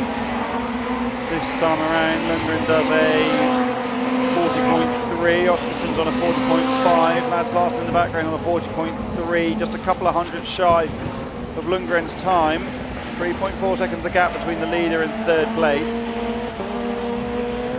The leader, third place, the only one yet to, that has taken the Joker is Larsson, so really pushing hard, hoping to narrow that margin with the pace that he's shown. He might be able to make it stick. We got Lundgren now, continuing to stay out. Oscarsson is as well. Looked like he briefly looked at the Joker, didn't commit to it. So we're going to have to go to this last lap to see these leaders take it. Gives Mads Larsson one more chance to push, try and narrow that gap and possibly come away with a victory here in this qualifying heat. To run under the bridge is Lundgren continuing to lead. Fastest lap of the session, 39.8 for Pontus Oscarsson as they cross the line. 40.2 for Larsen. He's not living with these front two at the moment. The Danish driver, the gap's increased between Lundgren and Larsen. Oscarsson might be going quicker, but at the moment can't do anything about the race leader. He's over a second ahead. Both need to Joker this time. Lundgren's so tidy on the curb there. Into the Joker, a little bit canny coming down the bank. Loses a couple of attempts, but they're well ahead of Mads Larsson. Larsson not going to be happy with that. Going to have to settle for the third spot. Oscarsson second, and newcomer Hugo Lundgren picking up yet another victory in these qualifying heats. One of the surprises on the weekend. As you see here, the start, Hugo Lundgren getting the whole shot. Mads Larsson tried to make a run on things, had to settle in, took the Joker early, and here's the finish. Oscarsson just sliding back in front of Mads Larsson. Larsson ended up third, Oscarsson second. And newcomer Hugo Lundgren taking the victory, a full second over Pontus Oscarsson. All right, another round here of Supercar Lights. Q3 race number 2. Lindqvist, Darvik, and Vittels in this one. Lindqvist desperately needs a good finish.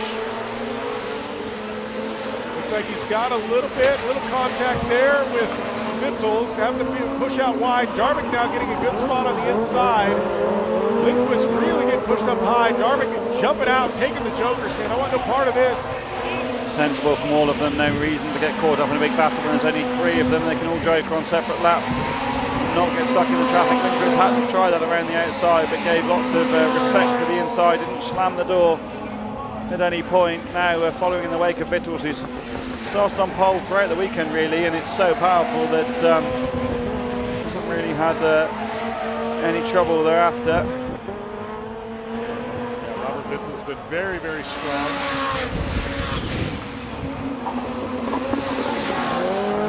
Great braking there, beautiful line. Lindqvist dropping back just a little bit. Looks like Darvik sliding up high on that one just a bit, coming in just a hair too high. Not quite the clean line you saw out of our leader. Darvik in his home race. All right, so we got Vittels and Lindqvist still yet to take the Joker. Lindqvist now going to have to worry about Darvik in that third spot. Vittels quicker than the best lap time of Pontus Oscarsson in the previous race. Vittels going to hold on to that Joker for the last lap. Lindqvist as well. More worried about Darvik at this point than Lindqvist. Final lap. Vittels, Lindqvist, Darvik, 1 and 2 yet to take the Joker. Vittels has been quicker than Darvik on every one of these laps though. Did another fastest lap of the session last time around on the 39.3. So won't be under pressure from the Dane. Lindqvist though going to drop behind the driver in third place, I suspect, with a gap of 3.2 between them, unless Lindqvist can absolutely nail the Joker section. All right, so Lindqvist going to jump in. Vittels going to have the field handily cleared. Lindqvist now, this is the one to watch. Darvik coming around, Lindqvist sliding right in front of Darvik. Good Joker for Lindqvist to get ahead. Vittels takes the victory and the session win. but Hugo Lundgren is going to be second fastest in Q3. Great job from the young Swede. Looking at the intermediate classification for Supercar Lights coming into this one. Hugo Lundgren will climb up the order. It'll be at least a second row start in the final later on today for the newcomer. Vittels, Lindquist, Darvik, 1, 2, 3 in that one.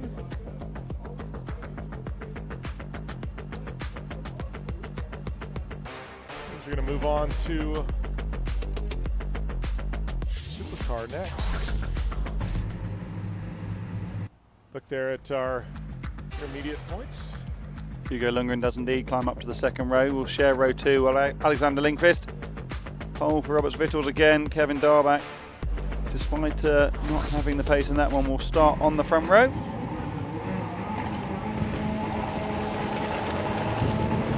It's Christensen, Bell, Darvik, and Eaton Merstad in this one. So pretty evenly there with Christensen and Darvik. Darvik gonna get the whole shot in that one. Looked like Bart Bell backing out of it, just slotting into the 4th spot. Didn't want to have any contact or damage. Merstad into the rear of Darbach. This is super important for Victor Christensen. This one here, the wastegate on the Ford Focus, the chirping of the traditional supercar in the background, the only one of the RX1 machines in this race relative to the Supercar Lights older brother, the FC2.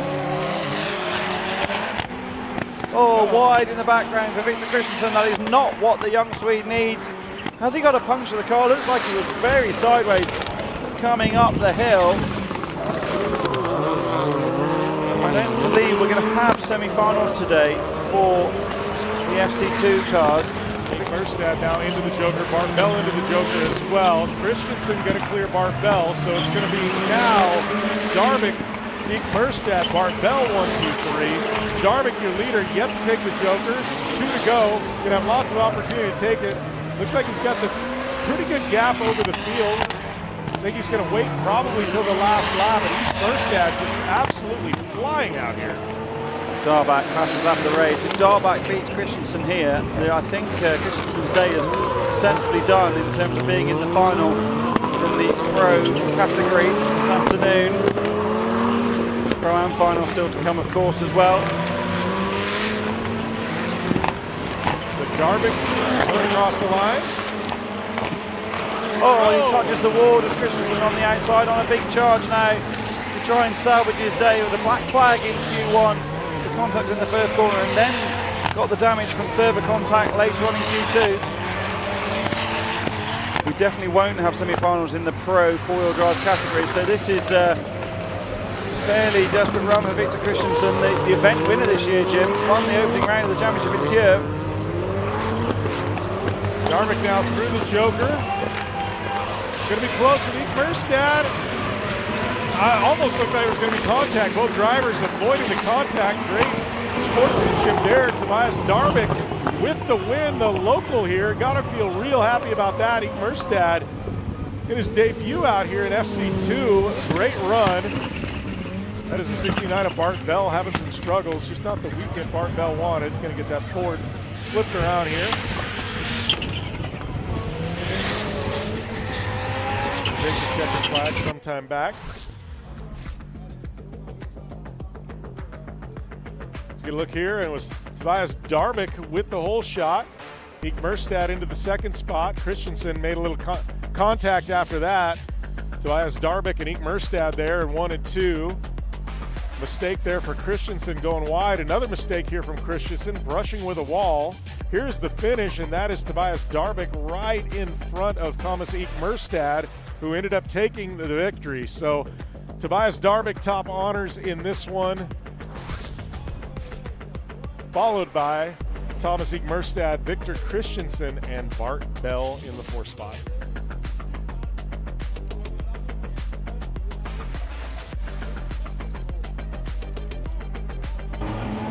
One more group here in qualifying session number 3. This is Supercar race number 4. Lucas Anderson, Nysum, Sirna, Ericsson. Look at the jump by Sirna again. He's had some brilliant starts today, and Lucas Anderson and Sirna in. A little bit of contact, both of them backing out of it. Sirna a little sketchy there coming into that corner. Larson sends it around the outside, exactly what he needed to do if he wants to get after Ollie Ericsson in the championship. Nysum, he was so good in Q2 earlier on, into the Joker for the first time of asking. Robert Cerner is handing Lucas Anderson at the front of the order though. Robert Cerner now getting a run. Gonna see if he can do anything with it. A little bit of late braking, see him narrow the gap, looking to the inside. Ollie Ericsson's got problems in the background. Looks like there's something going on with the rear wheel, perhaps a suspension. Meanwhile, Robert Cerner, his OMSC teammate, is chasing after JC Race Technic driver Lucas Anderson. Anderson, the only other multiple winner this year, apart from Ericsson. Into the Joker this time around is Robert Cerner, driver that's still searching for a maiden victory at this level. Good use of the Joker there from Cerner. Gets it done early. Ollie Ericsson, yeah, that right rear damage. He's going to have to pull off. His session is going to be done here. Fastest in the first 2 qualifiers though, so he will definitely make the final. That's important for his title aspirations. He'll also be keen to not have a DNF here. So I think he will continue going until the point he gets lapped, which won't be too far away with the pace of Anderson and Cerner behind. Anderson's going to Joker here to try and cover off Cerner. Fastest lap of the race last time around for Anderson on a 37.7. It's going to be enough to come out ahead of Robert Cerner. Good strategy from the JC squad. There's Ollie Ericsson parked on the outside. He's going to be a DNF in this one, but will make the final, I'm sure. All right, so final lap here. Lucas Anderson drifted up a little high. Robert Cerner, a little more rotation through that one. Not going to be there. We got Nysum in the 3rd spot, trying to get back into things. Oh, big drift there wide for Lucas Anderson. Points all over the place with people's different stripes in qualifying. 80 points for both Cerner and Anderson coming into this, and they're both potentially going to be the top qualified, depending on what they can do time-wise against Thomas Merstad from the previous race. Anderson's going to take the victory across the line. Cerner touches the ball on the outside. The time is a 2:23.8, much quicker than Tobias Darbach in race 1.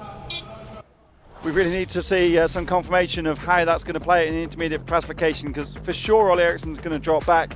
Nysum and Ig Mercer were tied on 84 points. Where's Nysum? He's 3rd in that one on a 26. He's going to be 5th in the session. But Anderson, I think that could be enough for Anderson to take the TQ, and from having been 5th coming in, that would be a remarkable turnaround. So it was Lucas Anderson with 9/10 over Robert Cerner with that brief brush of the wall there in that final corner. Lost a little bit of time. Emil Nysum there in the 3rd spot. Oliver Ericsson, obviously, with the damage to the rear of that car, DNF, our current points leader. That's exactly what Lucas Anderson wants. Needs to continue to chip away at that points lead that Oliver Ericsson has, as we get a look, as Howlett said, at these intermediary standings. Oh wow, so Ericsson does hang on, and that's by virtue of the number of entries today in open four-wheel drive. So Ericsson holds on by 5 points from Lucas Anderson. Good damage limitation for him. He did take lowest points of that session. Anderson will start on the front row of the final. Row 2 will be Thomas Merstad and Robert Cerner. Nysum and Darbach will complete the grid, and Victor Christensen won't make any further part, but they will be in the AM final, many of those drivers, and we will see that after the semis. Those semi-finals are coming up after we look at some highlights from qualifying here in Denmark, and we'll be back for the semi-finals at 15:10 local time. Stay with us.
All right, we are back here with Crosscar Junior semifinals getting ready to roll. It's Huka, Antia, Klaassen, Lundgren, Mane, and Karam in this one.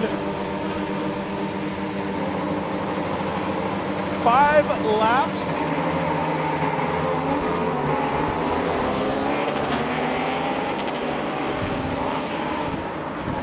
Huka with a whole shot, followed by Antila into the first corner. The multi-row start for the first time today doesn't really have the same effect when the conditions are as bone dry as they are, especially with these junior cross cars when they don't really spin the wheels. Anyway, or not to the same extent as the more powerful categories. To the Joker for the first time around was Klaassen and Karim at the back of the pack. So it's Huka, Antia, Mane, and Lundgren in this one. As Hal had said, we had a couple of drivers take the Joker early on. Klaassen and Karam, they're going to try and fight back into this thing. Going back up front, though, it is Huka with about 3 car lengths over Antila to make the run on the rev limiters all the way down into this tight corner. So we got any takers on the Joker this time by. Obviously, the leader's not going to like take it on. We do have second place Alex Antila. He is into the Joker. Different strategy in this one, isn't it? This will be to cover off Klaassen. Great job by Antila to get that done. Now really needs to find a way past Lundgren as quickly as possible, just to not lose too much ground on Anton Mane. Klaassen looks to the outside of Antila at the end of the straight. It's so loose on the outside, they touch wheels. Klaassen gets forced wide. Drops behind. Klaassen knows how important it is to finish in the top 2 of this race. 3 semi-finals in junior cross car, given the size of the entry. Top 2 in each progress to the all-important final later on this afternoon.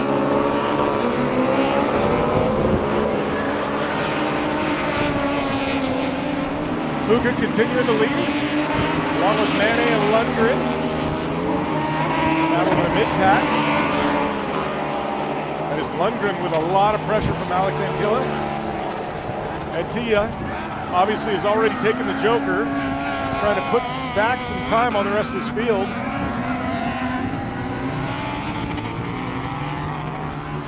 Antila continuing to pressure Lundgren.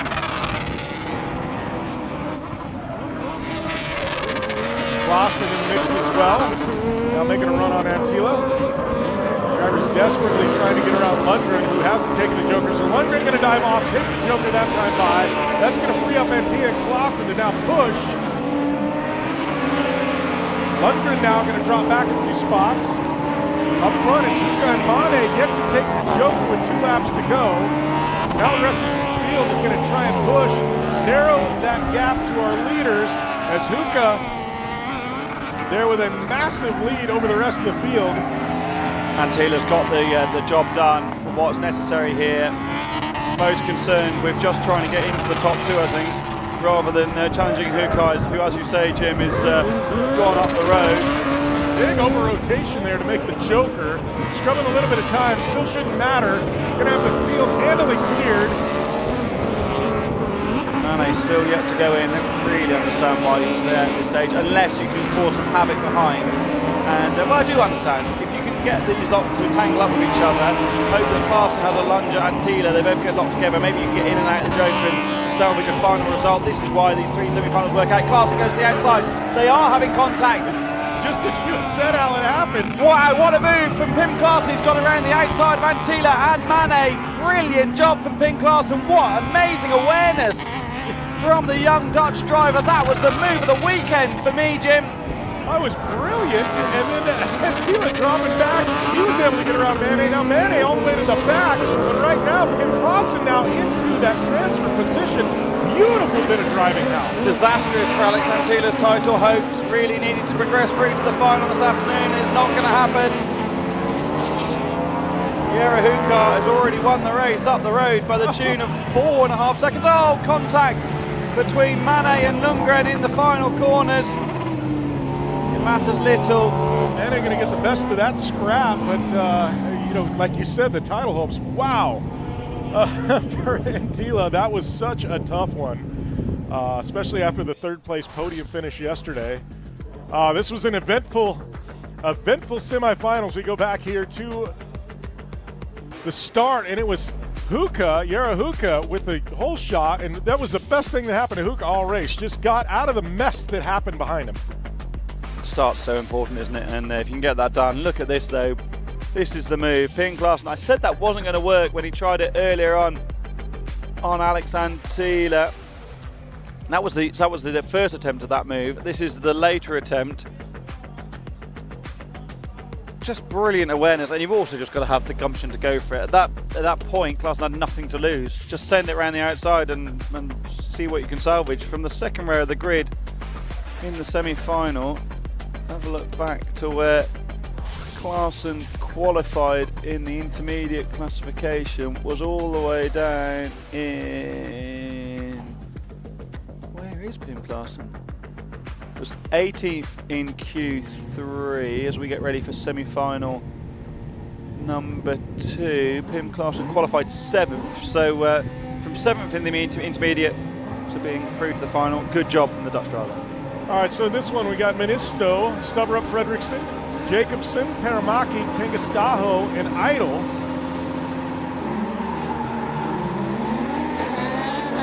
Let's see who can take this one. Looks like we got... Couldn't get a glimpse of that car that took the whole shot there. Camera change not be too quick. That is Stubberup Fredriksson.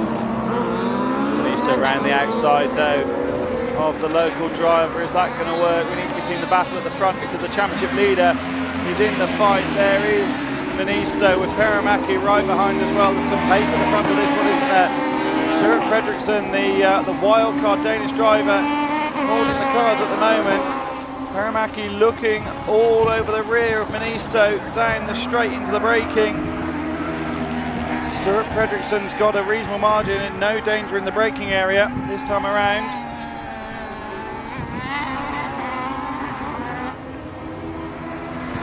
All right, so we're going to run down here. Stubberup Fredriksson currently leading. We got Ministo now looking to the inside. Nothing there. A little bit of a gap. Oh, we're going to have Paramaki dive into the Joker. She's going to come out. Resume into this field to get your current running order. Stubberup Fredriksson and Ministo 1 and 2 in this one. Jacobsen now taking over the third spot. Paramaki moving back into 4th. Kangasaho desperately trying to get back into this thing. Top 3 cars have yet to take the Joker. 4 laps remaining out here. But right now it's Stubberup Fredriksson hands full with Ministo. Ministo's in danger here. Jacobsen's 2.2 off the back of Ministo. Ministo's done the fastest lap of the race last time around. Can't afford to joker now. Okay, he is joking now. That's a risk, I would say, with several laps still to go. Look for the blue car on the inside. Okay, sorry, my bad. Jacobsen had the joker either, so yeah, I was confused by Paramaki who had joker tick on the time screen. So yeah, easily the right decision for Ministo. Now he can get the hammer down. Kangasaho now is the driver flying in the background down in P4. Trying to put a little pressure there on Paramaki in the 3rd spot. Looking inside, Paramaki protecting the inside. So they're going to make a run up and over the bridge in this high-speed section. This cross-car junior is going to be on the rev limiter coming down into this corner.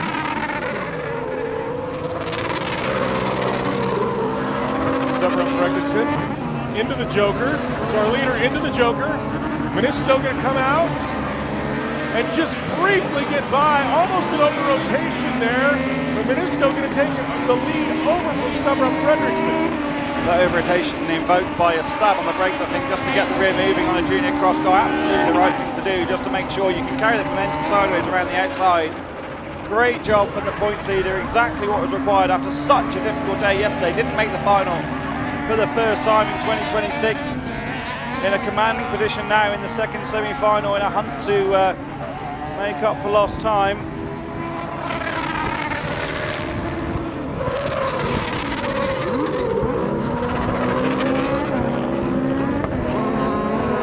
Right there by Stubberup Fredriksson in lockstep in this one. Paramaki getting some pressure from Kangasaho as well. Only taking 2 with 1 lap to go. Ministo and Stubber Fredrickson looking to transfer. They just hold their position, don't make any mistakes. Third and fourth, a little bit too far back to make a charge at this point. Going to take a mistake by the lead two.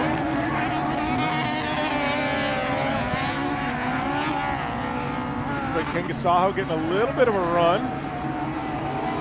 Kangasaho with the best lap that time by 45.017. Kangasaho really on the gas. Not going to be enough time though. As we come down to the finish, it's going to be points leader Monisto through this final corner. Going to walk away with a victory. Stubber Fredrickson going to be very happy with that transfer spot into the final later on today. Kangasaho, even with the blistering lap times, is going to have to settle for third.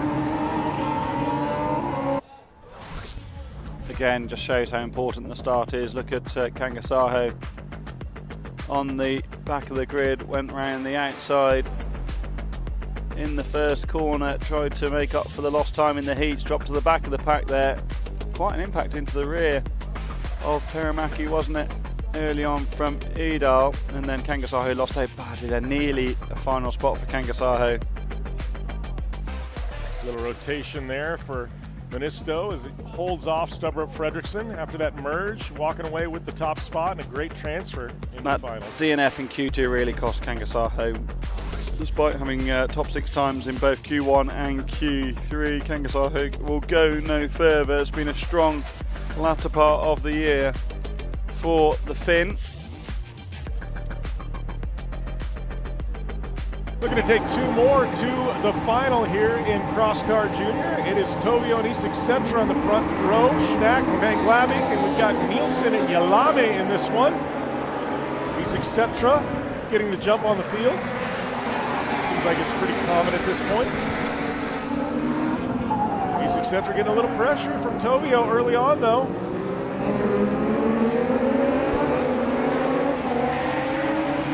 Isak Setra gapping the field by a couple of car lengths early. Tovio not starting to get just a brief amount of pressure, but Van Glavik just trying to make a run on things. Make the long run up into this big sweeping corner. Lots of room there for Isak Setra. Cars starting to kind of file into order. Isak Setra slowly starting to creep away from the field. Those rev limiters just bouncing as they come into this corner. Nice line there for Isak Setra. A little bit of drift wide there for Tovio. Out of the front runners, Joker. That is going to be Nielsen at this stage, still waiting for those behind to free up that strategy option.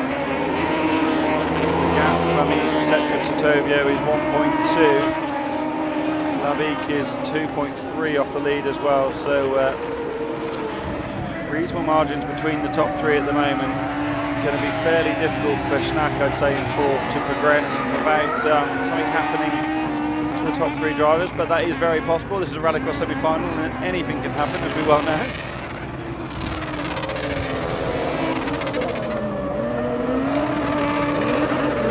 Isak Setra with a pretty large gap back to Tovio. Only had one driver so far take off. As I say that, we've got Van Glavik now into the Joker. Gonna hold off, I believe that is Nielsen.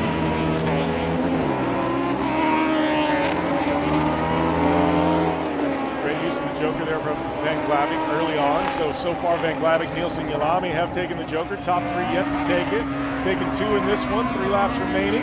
So strategically difficult with the 3 semi-finals, isn't it? Because you're in no man's land if you're down in 4th. Mid-race to stay out and try and hope that you can make amends yourself if someone makes a mistake, get in early and hope that we all fall over each other. It's it's not like racing in a 3-lap heat race where you're in the thick of the battle. Into the Joker this time around goes Tovio. This is in a bid to cover off Van Glavik behind. Come out side by side with Schnack, although that's not really going to affect things. Schnack yet to take the Joker. Tovio will be getting an automatic place in the final. He just needs to not get caught up with trying to race Schnack, knowing that Schnack needs to go into the Joker in the next 2 opportunities.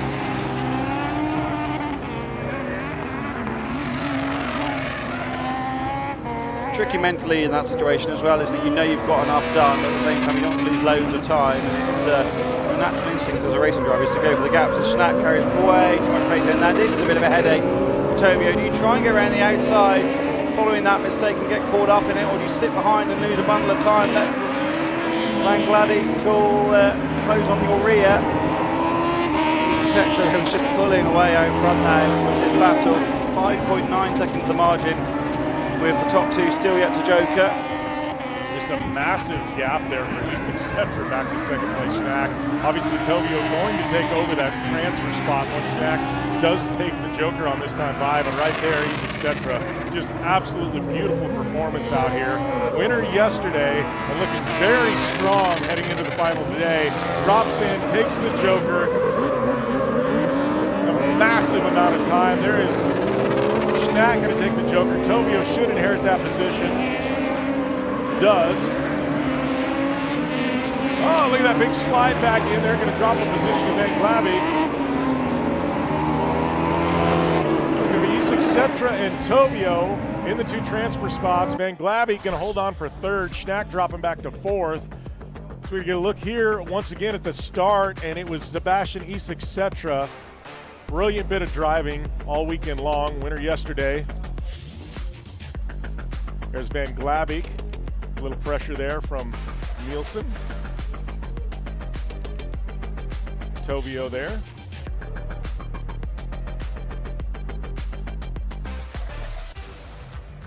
As we come to the finish, it was East Etc. followed by Tovio into those two transfer spots. Van Gladdy, first driver on the outside, looking in after that early joker strategy. So it's East Etc., Tovio, Van Gladdy, Schnack, Nysum, and Yalame.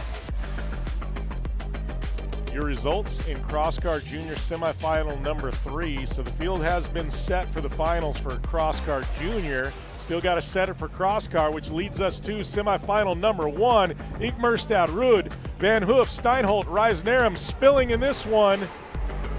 Ikmerstad in the pole. Looks like he's got an edge going into this first corner. It's going to be Thomas Ikmerstad with the whole shot.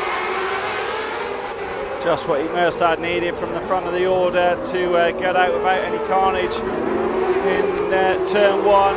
Into the joker is Van Hoof for the first time we're asking in the unique Willows Evo MRD machine. Ikmerstad though really got the monkey off his back last year by claiming the title in Crosscar after trying for so many years, and this year sometimes I felt like he's not really been on it in the same way, not under the same pressure, but when he is on it, he is absolutely stunning, is the Norwegian. Steinholt there getting a lot of pressure from spilling. I mean, a lot of pressure. Lockstep on the bumper as Ikmerstad all over the brakes coming into this one. Getting some pressure from Ruud.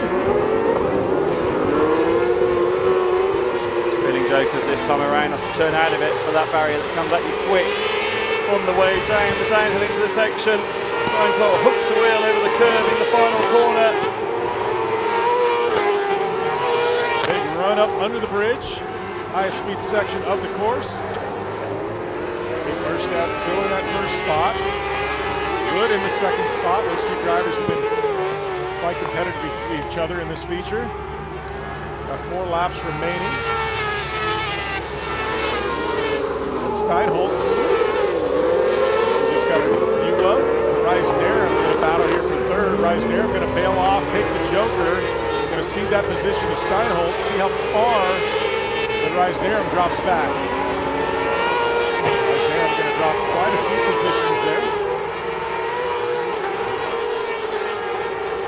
So it looks like Van Hoof getting around Reisnerum as well in that. So back up front it is Thomas Ikmerstad and Ruud, 1 and 2. Steinholt in the third spot. And then we've got already taken the joker, Van Hoof, Reisnerum, and Spilling, 4th, 5th, and 6th. Top 3 yet to take the joker, 3 laps remaining.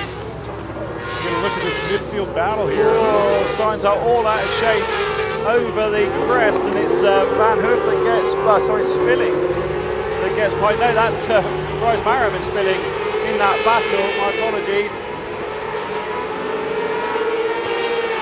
Steinholt going to get the best of them. So Merstad and Ruud, 1 and 2, the only drivers yet to take the joker. Van Hoof in that third spot.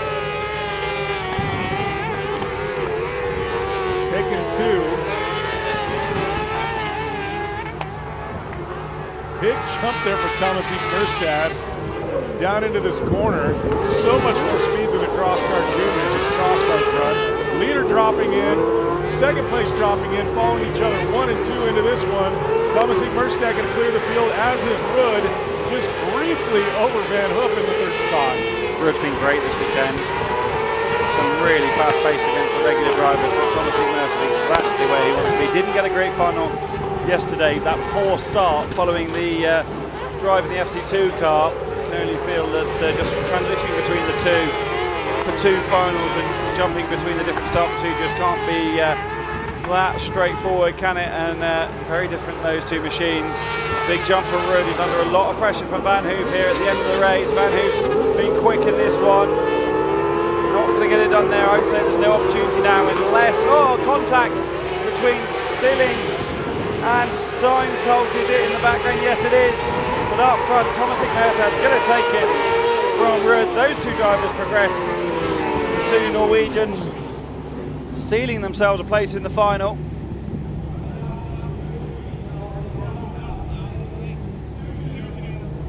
That one was electric, very tight all the way to the wire.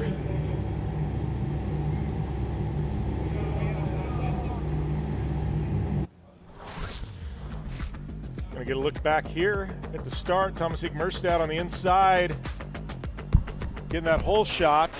Rudd in the second spot in the 43, 1 and 2. That was how they would remain for most of the race. Lots of battles mid-pack. Rise Narum, a little bit of a bobble there coming down the jump, but at the finish line, it was Eek Merstad taking that top transfer position.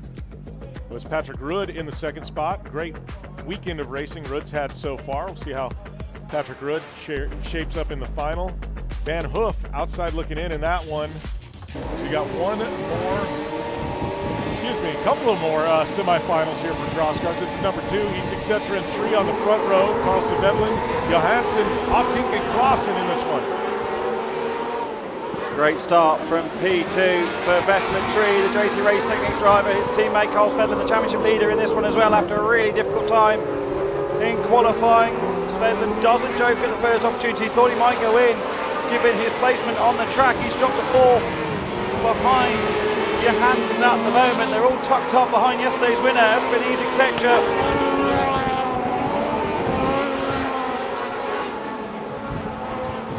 We're making a run up under the bridge, back up with our leaders. Veteran Tree under pressure here from Espinese, etc.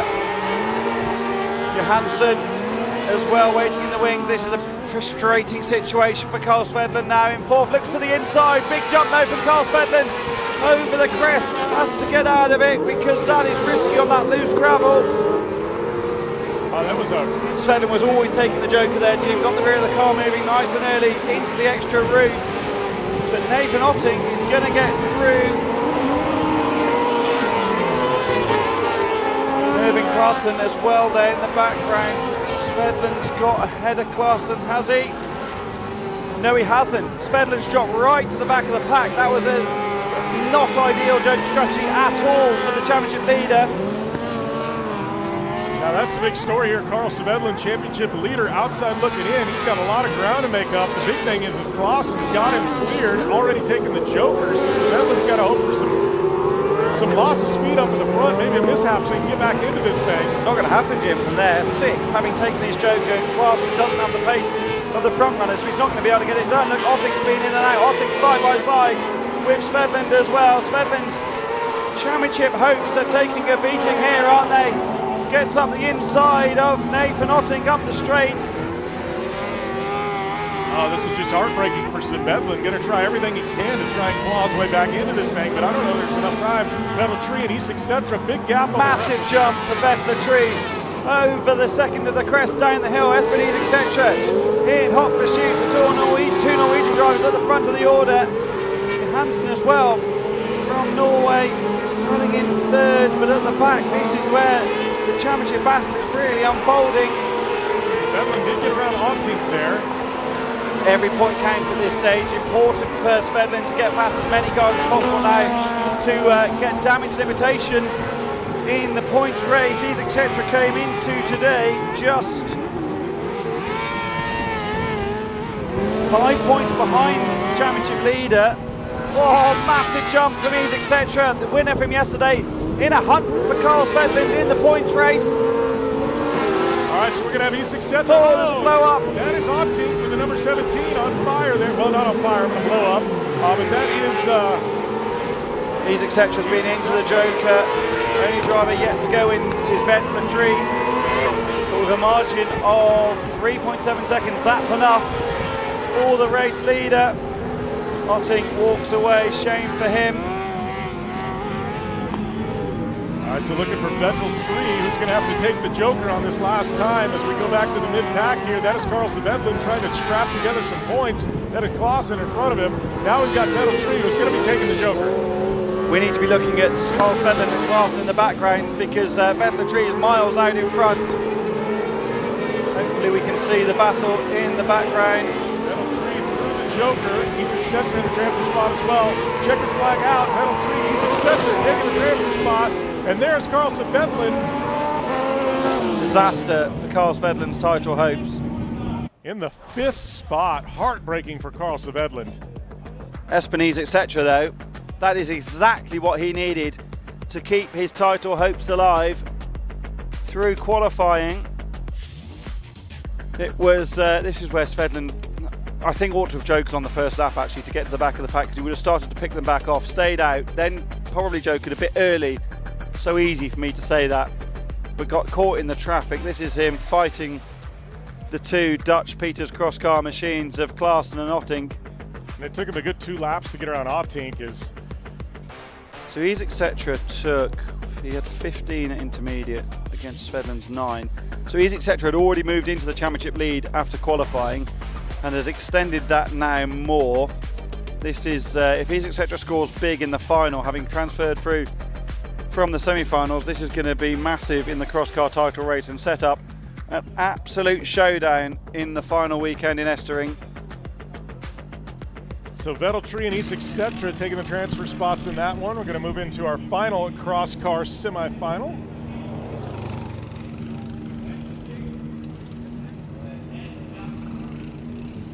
to be taking 2 more. 5 laps ahead of us.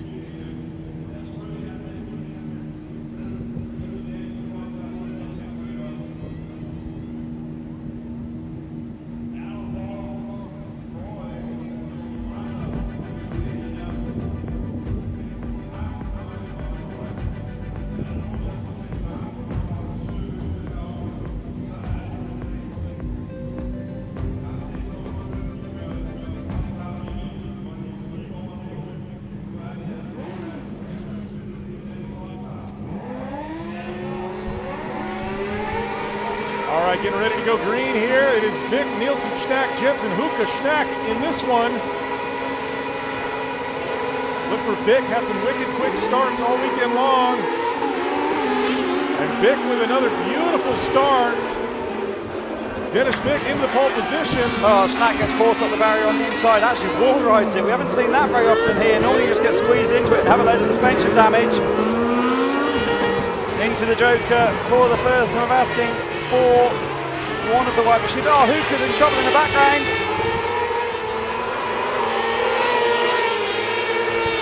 Oh, look at that. Hookah with some damage. Day is going to be done.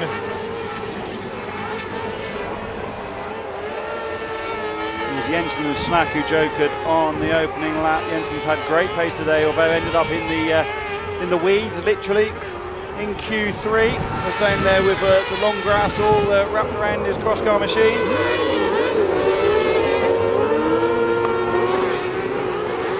The wheelie for Nielsen out of what is T2 on the start lap. Hookar doing the right thing by getting right out of the way. Hookar was flagged in Q1 this morning for contact and then was on a fight back. 5th and 9th in the next 2 qualifiers. Unfortunately for him, is going no further this weekend. Hookah out of the car. He's got our current running order. Dennis Vic out front in the 190. Had a beautiful weekend so far for Vic. Been very fast. Schnack, Nysum there in the second and the third spot. All three of them going to avoid taking the Joker. Jensen and Schnack in the fourth and fifth spot have taken the Joker. Our lead group with a little bit of a gap back to fourth place. So it's Vic, Schnack, and Nysum continuing to lead. Transfer spots is Vic and Schnack at this point. Nysum trying to do something to get around Schnack. Doesn't quite have the speed, hasn't been able to make a run on the second place driver. I think all the cars are Jensen at the moment, pointing in the background. 2.8 seconds off second place. Nilsson's going to Joker out of this equation by dropping behind now. And this is all about what Jensen can do versus Axel Schnack. With a couple of laps still to go, lap and a half now.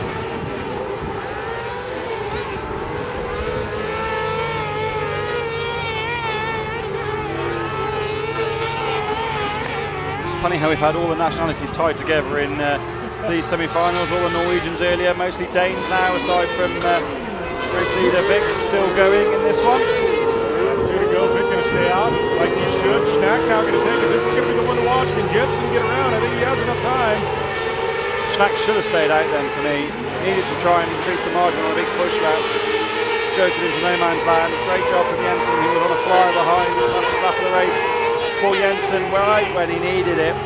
40.1. 40.2 is the best lap for Vic, which was achieved a few laps ago. Vic now has just eased off a little bit. 3.5 seconds of margin will be enough when he Jokers on this final occasion. Up and over the bridge, down in, be watching our leader, going to take the Joker. It's going to be close, should have plenty of time to clear. Dennis Vic into the Joker. We got Jensen in the second spot, going to try and push here.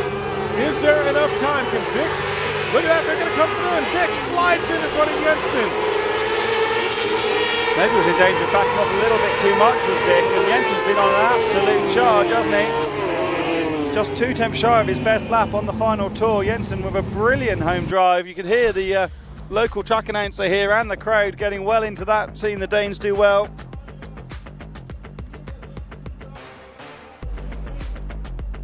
A little bit of contact there in the first corner. Let's get a look at the replay. That was Hookah pulling off early. Tough break. Had a very strong run.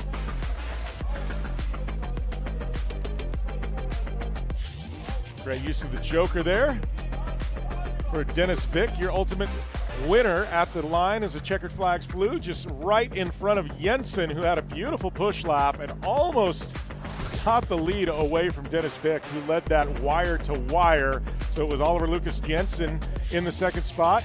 Nysum third, Axel Schnack, followed by Carl Schnack in the fourth and fifth spot, and Rico Hookah obviously in the number 2. DNF with that problem early on. Tough break for Hookah.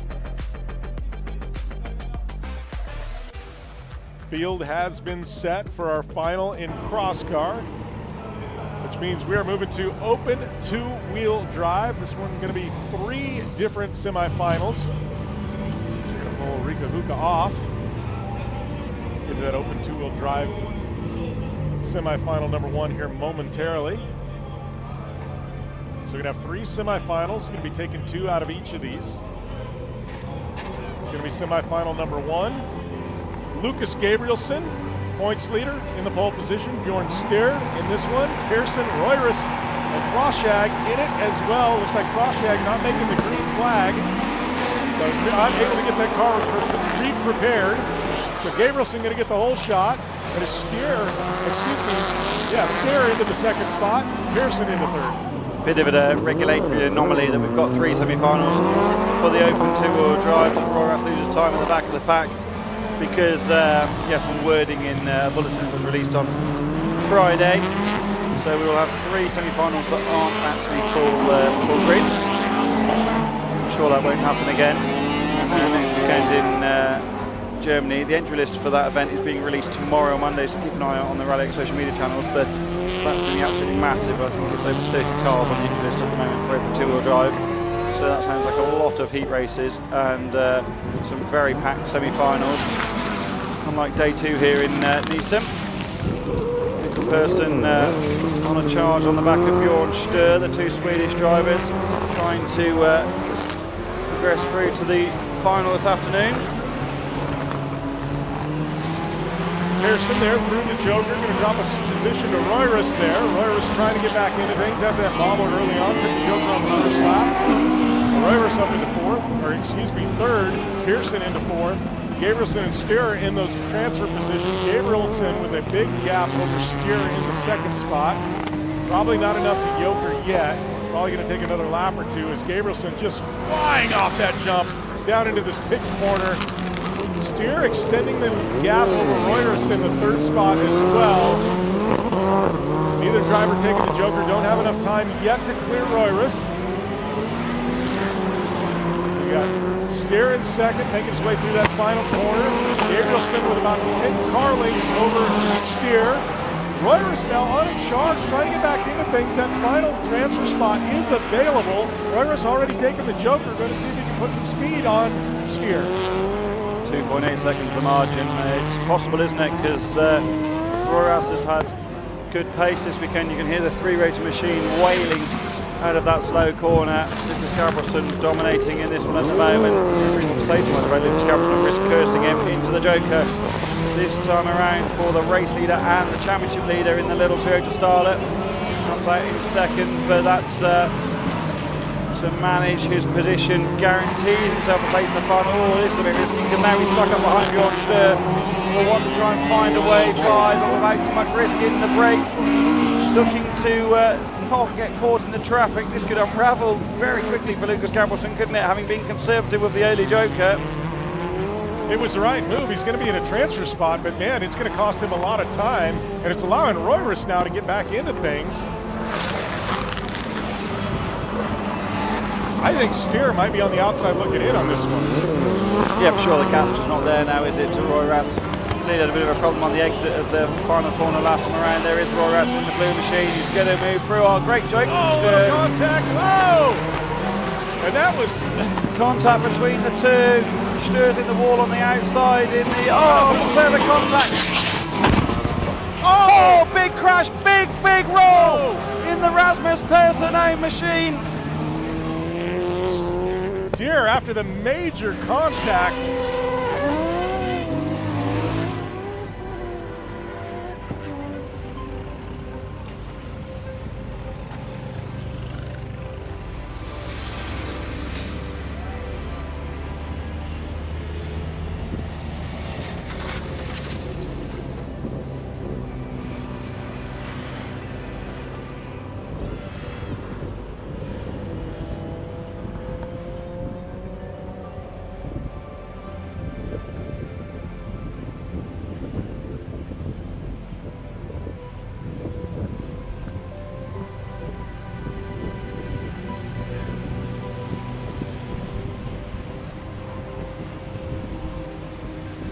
So while we wait for this race to be sorted out, it's a red flag, Jim.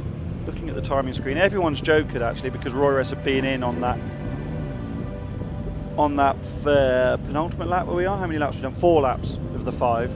So actually you could call that result, couldn't you? And I think that's what will happen. Yeah. Regardless of what happens with the with any penalties that may be applied, everyone's been in the Jokers. So what the problem is, for anyone watching at home that doesn't understand, is that if you haven't been in the Joker, you have to apply a notional time for that Joker to be part of your race result. But because everyone has been into the Joker in this race, you can call it back from the previous lap. And as we are hearing in our ears, the race result will stand. So there's confirmation of the result. Lucas Gabrielson, Per Magda Royrus, Bjorn Stur and Mikkel Persson are the finishers.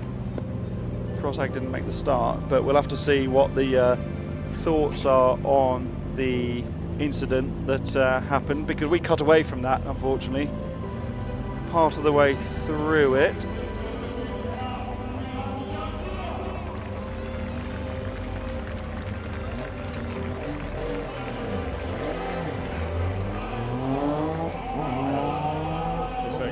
Looks like your driver's out under his own power. So there's Bjorn Stur out of the car. Walking to the ambulance, get checked out. Great to see him under his own power, Hal. Yeah, so let's have a look back at it. Now we know that he's okay. This is the replay package from the race. So early on, Sturr had a good start, tucked in behind Lucas Gabrielsen. Gabrielsen's composite door there, flicking around all over the place. This was Gabrielsen into the Joker. Early on, this is the moment. So this is Bjorn Sturr into the side of Roy Ras. You could argue there that Sturr should have backed out of it. Climbs up the front of the Zara. Roy Ras has kept the foot in, then stops. So Sturr is fired into the wall on the outside. They have further contact. Now that's not on Roy Ras for me. No, that's 100% on Steer. And then he's already got broken front right suspension. He's on the brakes. He's gone hard into the wall here. The car's picked up and rolled. That's that's not even his car. And the front wheel completely gone off that. There is the wheel following along. Great drone shots of that incident. Pleased to say that Bjorn Sturr is okay. And this is that same incident from the back. So the door's already come off on the right hand side. There's the front wing of Roy Ras's car. You can see the front wheel's already gone. If we could look back at that again during the clear up, please. Well, Roy Ras was trying to avoid Steer. He was going left, and I think Steer's car was already broke, and he just kept drifting into Roy Ras. I think, unfortunately, for Sturr, that's all on him, isn't it? He should have given the room. The rule in Rallycross is the driver on the Joker lap has to give the space. We've got time, producer Kaller. I wonder if we can have a look back at those replays again and maybe get Rainis Nitish involved. If Rainis can hear us, I'm sure he's very busy up in race control. Yes, I can hear you guys. Hello, mate. Yeah, we're hopefully going to have a look back at the replays of that incident again. But what's your take on the Joker merge onwards to that big accident? Yeah, that was 50-50 for sure. As we know, the car coming from the Joker has to give away for the car in a normal lap. But from the other side, our standard lap car closed the doors a little bit. But I think easy decision. And the driver who was coming out from the Joker penalized himself, and what he did after that, it was not okay. No brakes when he was going into the wall before this accident, and then no brakes when he steered into the other car, hitting in the side. And you have to learn how to lose. So what is the decision for that? Presumably that's a black flag then for the... So you're saying, we're looking back at the replays here, Rainis, you're saying this is 50-50 because there's a reasonable fight between the two drivers, but what you're talking about is after this moment here when the two drivers come together. And in fairness to Roy, gets in the brakes, doesn't he, to release Sturr. Yeah, and what happens now after he hit the wall? You know, the track goes straight, but he goes completely left and makes a corniche. So black flag for the white BMW, and Gabrielsen with the blue car goes to the final. Thank you, Rainis. Great insight as usual. So this is the incident again in real time. So Sturr was in the Joker, came out.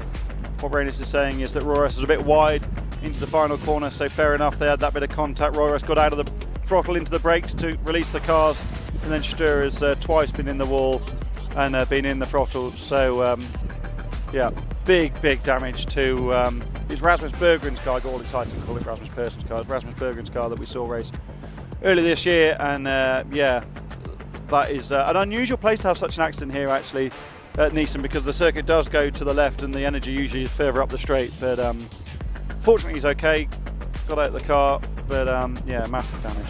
Well, the car had the for sale signs on it, Hal. I think the price just went down a bit. Racing a car with a for sale sign is always a risk, isn't it? I've never done that myself, because you're just asking for trouble, aren't you? Oh, we don't mean to make jokes. Glad the driver's out, was under his own power and things like that. But great action out here at Nysum, that's for sure. So that was just semifinal number 1 for Open two-wheel drive. Still got 2 more semifinals to go.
All right, moving on to open two-wheel drive semifinal number 2. Front row, this one, it's going to be Victor Johansson and John Nee. Second row, it's going to be Petter Jensen and Kasper Falsen, and Morten Peterson in that 5th spot. Going to be looking to take 2 to transfer. Means things are going to be a little bit exciting in this one, a little bit more pressure. Going to be some good drivers going home in this one, so we'll see how this thing shapes out. Victor Johansson got to be really happy to be in that pole position, especially after yesterday. I know he was very bummed out over missing the final. Put out a nice post on his Instagram. That being said, Victor Johansson's got some great social media. I love his YouTube channel and everything he brings to the table, but we'll see what he can do in this one. He's got John Nee on the outside. John Nee looking for a little redemption. A little bit off pace this weekend, and Victor Johansson going to get the whole shot. John Nee into the 2nd spot. Sensible from Nee to get to the inside, just to sit behind the reigning champion. Obviously neither of them joker at the opening opportunity. Falsen goes in on the opening lap, but this is all about Victor Johansson and John Nee, the 2 drivers that can stop Lucas Gabrielsen winning the title this afternoon, running line astern in the semi-final at the moment.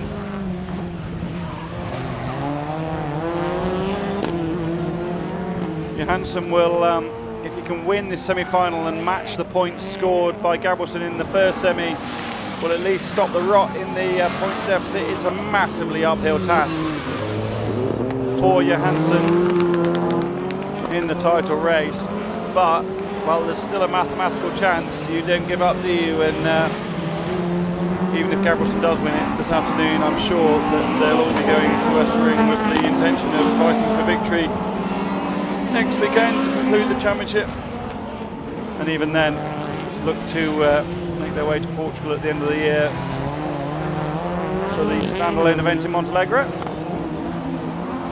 Victor Johansson and John Nee got a little bit of a gap over Petter Jensen in the 3rd spot. Johansson got about 3 car lengths, but John Nee narrowing the gap there into that corner. The horsepower, though, Victor Johansson just tough to deal with coming out of that corner. Jensen now going to dive in, take the joker. Should have plenty of time to clear the 4th place car. It was going to be close, in fairness, between Pedersen in the Polo and Jensen. Had Pedersen not jokered, but Polo did. I would say that was a massive risk for Jensen to go in at that stage. John Nee with the fastest lap on a 40.8. Big jump there coming down for Victor Johansson. That's the 307 of Falsen pulling off. Johnny now trying to figure out what he's got to do to try and make a run on Victor Johansson. Easier said than done. Johnny in a transfer spot. 2 leaders yet to take the joker. We got 2 laps to go this time by. I don't think either of these drivers are really thinking about the championship. Johansson responds to Nee's pace with the fastest lap of the semis. It's all about just qualifying for the final and seeing what happens, because they're so far behind in the points race. You've just got to wait and see what befalls Lucas Gabrielsen and co.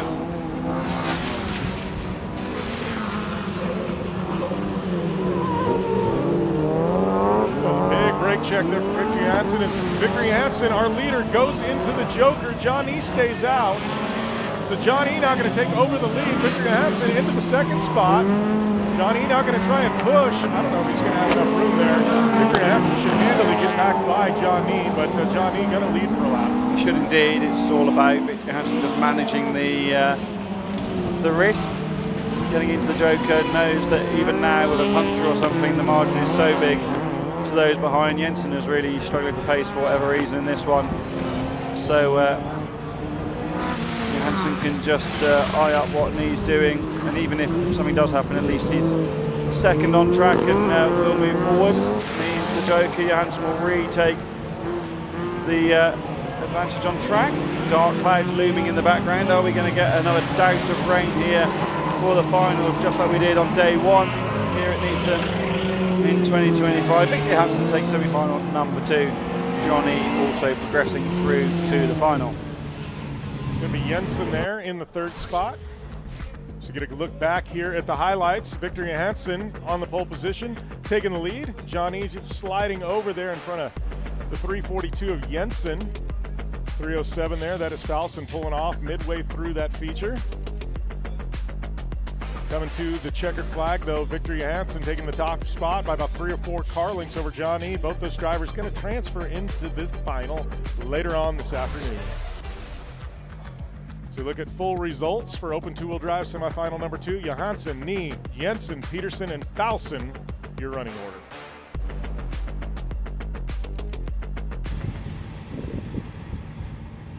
One more open two-wheel drive feature. This one's going to have Christian Tisland, yesterday's winner, in round number 7 here at Nysum. Jason and Darren Bleasdale in second, third, and Emil Hammer in this one as well. So a couple of Bleasdale entries for the first time this weekend. We're going to see them head-to-head. Jason Bleasdale been suffering from a sticking throttle through the weekend, which is far from ideal at this super fast circuit. Hammer in a Bleasdale sandwich at the moment. Will the second of those cars, Darren, go into the Joker? Does indeed this time around. Jason Bleasdale, multiple champion in this concept of car, taking the chase to Christian Tisland at the front of the order. I don't think we've really seen the pace of the Bleasdale cars this weekend based on previous form.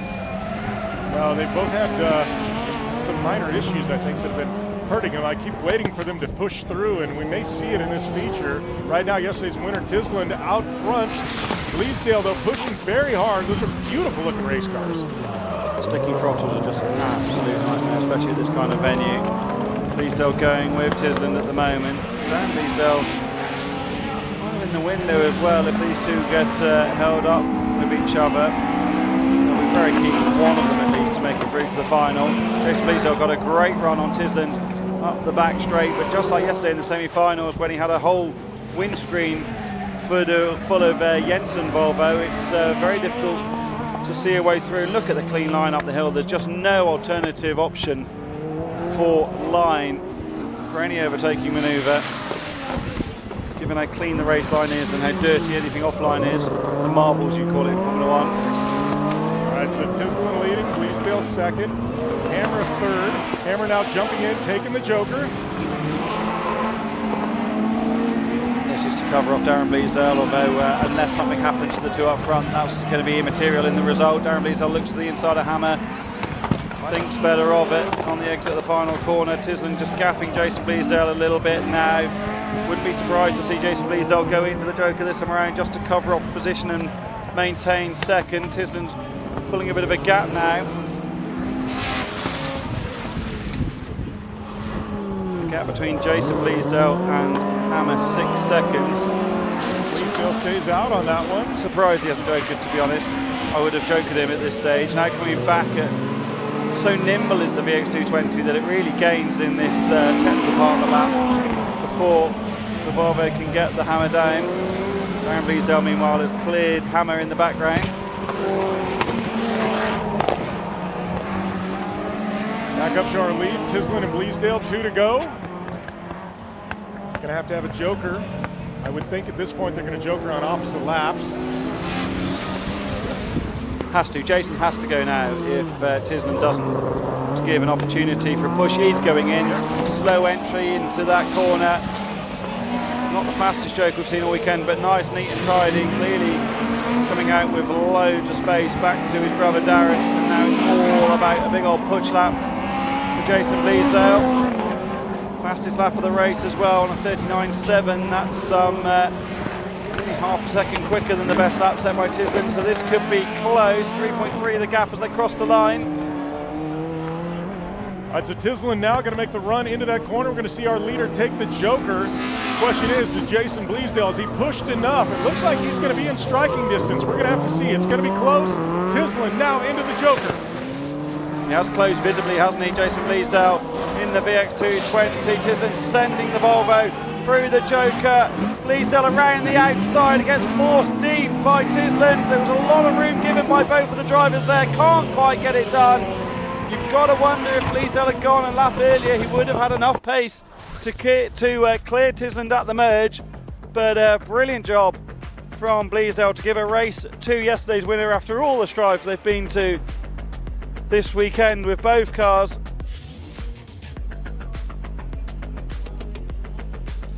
That was Emil Hammer and Darren Bleasdale early on with a little bit of a battle. This is Darren Bleasdale getting around Emil Hammer. But here is at the finish, Jason Bleasdale briefly taking the lead, but Tisland had that inside position. And a whole load of understeer, which just forced him wide. I actually think if Tisland had got turned in better, that Bleasdale would have carried that pace around the outside. But regardless, both of them progressed through to the final. And it's Darren Bleasdale and Emil Hammer who will go no further today. The Bleasdale's got to be happy with one car punching their ticket into that final later on. That's kind of handy for me as well, because Jason's going to give me a lift to the airport later, and had they not made the final, I was a bit concerned they were going to leave in more sensible time. Very selfish. Well, it sounds like we're going to have a 2-minute watering break, so we will be back in 2 minutes with more here from Nysum.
And we are back with some finals here from Nysum, starting out with Pro-Am.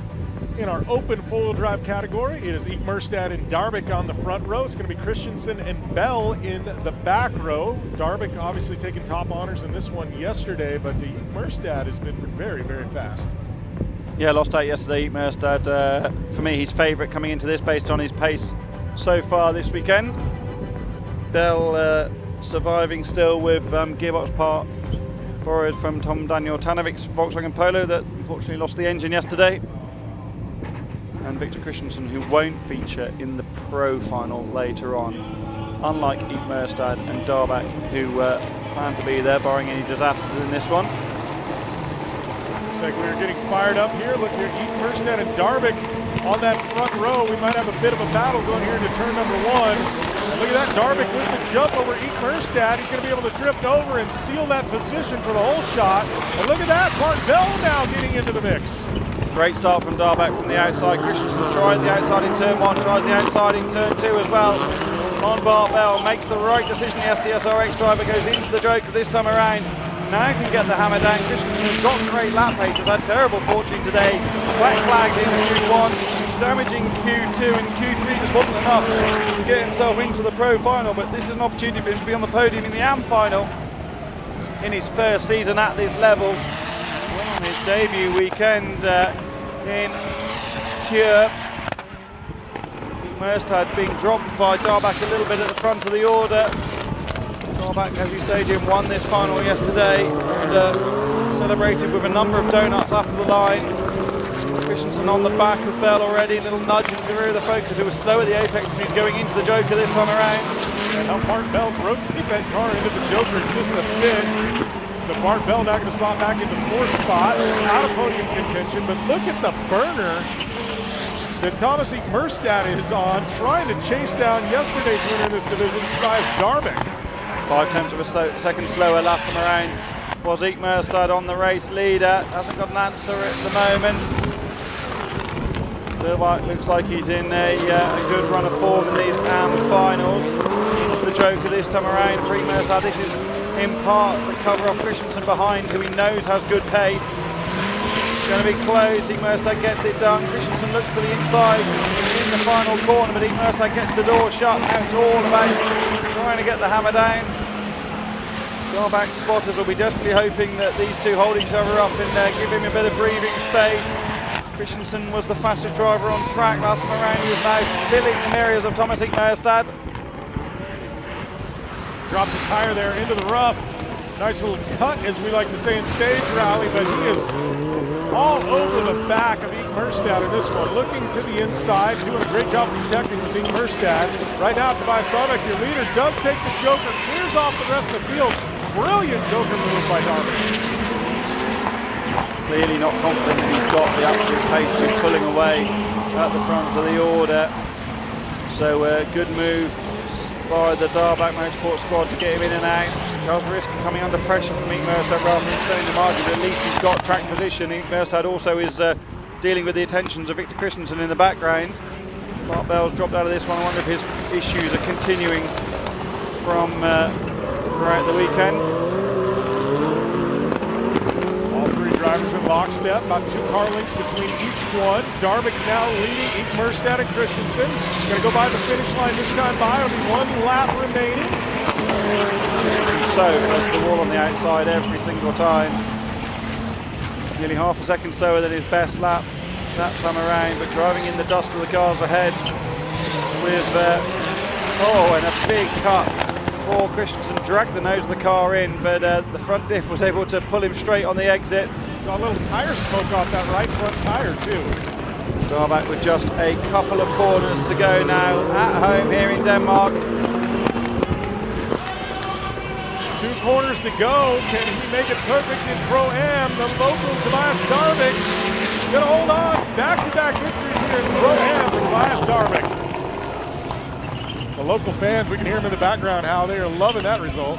Delighted, yeah. Home victory means a lot, doesn't it? Oh, in front of your fans and your partners. Donuts again for Tobias Darvik in celebration. He's mastered those now, because yesterday's donuts weren't amazing, were they? But today's, he's absolutely smashed it.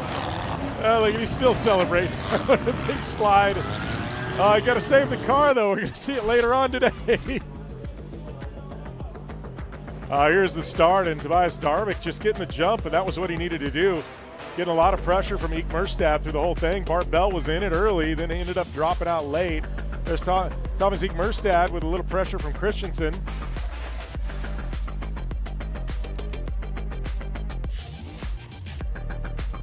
And at the checker, it was Tobias Darvik with the big spin and the celebratory donuts with top honors in this one. Great run. So, official results on this one, it was Tobias Darvik, Thomas Ekmerstad, Victor Christensen, and Bart Bell.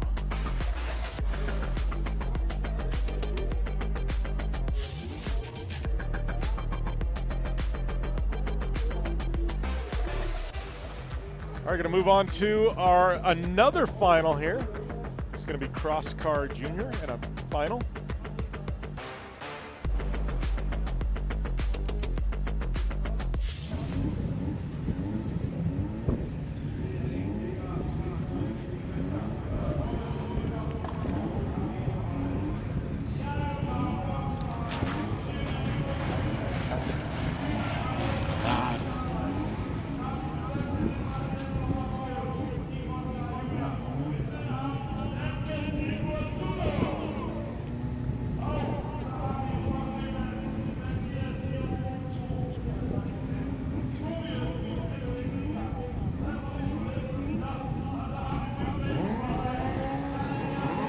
All right, here at Nysum, we've got our cross car final junior for round number 8. Front row, we've got Huka and Ministo, Isak Setra and Stubborn Fredriksson, Tovio and Klaassen in this one.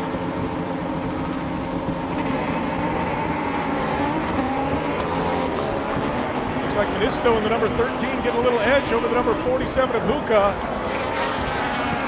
Sends it around the outside, does Ministo. Equal start for the pair of them, but gets that job done in the loose gravel. Brilliant job from the championship leader to take the lead and stop the issues from yesterday. Pim Klaassen in the Joker for the first time we're asking. Tovio at the back of this pack at the moment. It was Stuart Fredriksson as well that went into the compulsory extra route that you have to take once in every single rallycross race here in the Rallyx Championship. Smashing etc. Winner from round 7 yesterday here in Denmark. Looks to the outside, then to the inside of Huka. Through the right hand as they climb the hill. Still on the inside is yesterday's winner, leaning on the Finnish driver. And here comes Tovio. Yeah, there was a lot of contact there as they went up and over the bridge. Almost thought they were going Tovio up the inside, Jim, of his etc. Can't quite get it done. We got a 3-car battle here. See if anybody's going to jump in and take the Joker. Yes, the number 66 of Tovio does take the Joker. Smart move. Had to get out of the traffic, not going to be enough though. Already drops to the back of the pack. Not as smart a move as it might have been because he's just dropped himself out of podium contention now. So difficult to make that call so late, isn't it? You want to get out of the traffic, but at the same time, didn't have the margin. Really should have stayed out because, yeah, no man's land now down in 6th. So we got Ministo, Huka, and Isak Setra. Isak Setra and Huka in that second, third spot. That's where the battle is right now. We've got Huka with the best of Isak Setra right now, yesterday's winner, but yesterday's winner is now looking to hunt to the inside. Nice and tight through there. They're going to stay out. No, they don't have the rest of the field cleared. 4th through 6 have taken the Joker. It's going to be a real cage in the championship positions for Isak Setra and Huka from this one, with Alex Antila not having progressed to the final.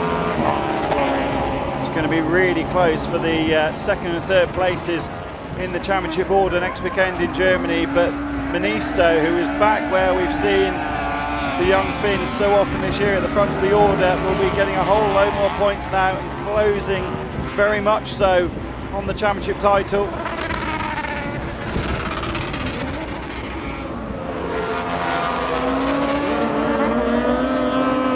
Huka up the inside, Bees etc. towards the end of the lap. They're still side by side. This is a great move by Huka on the gravel on the inside. They make contact. Wheel arch flying on the Finnish machine. Lucky that wasn't any more catastrophic than it was. Just a little bit of a wheel arch tear there. But we go back up front. Big battling between those two drivers can only help. And it's Stuart Fredriksson who might gain most out of that if they continue to lose time, etc. And Huka, the local driver, already been in the Joker. He's 2 seconds behind Huka. Could this be a shock podium against the championship regulars? Look at that, what a battle. We've got 66, a little over rotation there. Tovio trying to get back into things, as you had mentioned now, maybe a little bit too early. And look at that big slide there. Look at number 47 of Huka trying to maintain the position. And here comes Klaassen up the inside. Huka sent it into the final corner to try and defend from Stuart Fredriksson. Sent Fredriksson wide. That really gave an opportunity to Pim Klaassen, who delivered that brilliant drive in the semi-final. Is now up the inside and holding a podium position. Massive battle going on behind Tovio. To the outside of Stuart Fredriksson. What a shame for the local driver who was so close to a home podium. Now it is Ministo and Etc. out front, both going through the Joker. Ministo going to come out clear. Etc. going to come out clear as well.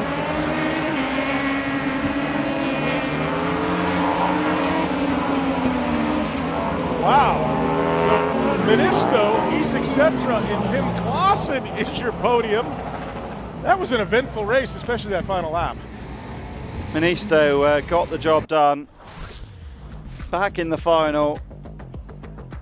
6th win of the year.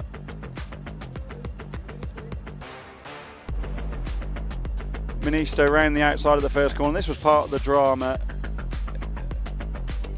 Tovio on the outside here, and this is one of the big battles of the race. Hukar outside and inside on his Etc. Hukar was on a wild old ride there, and then I wonder if in the next shot we're going to see this Joker merge. So Hukar sends it in, contact with Stuart Fredriksson, and Pim Clausen said thank you very much up the inside. Hukar still trying to gather it all up.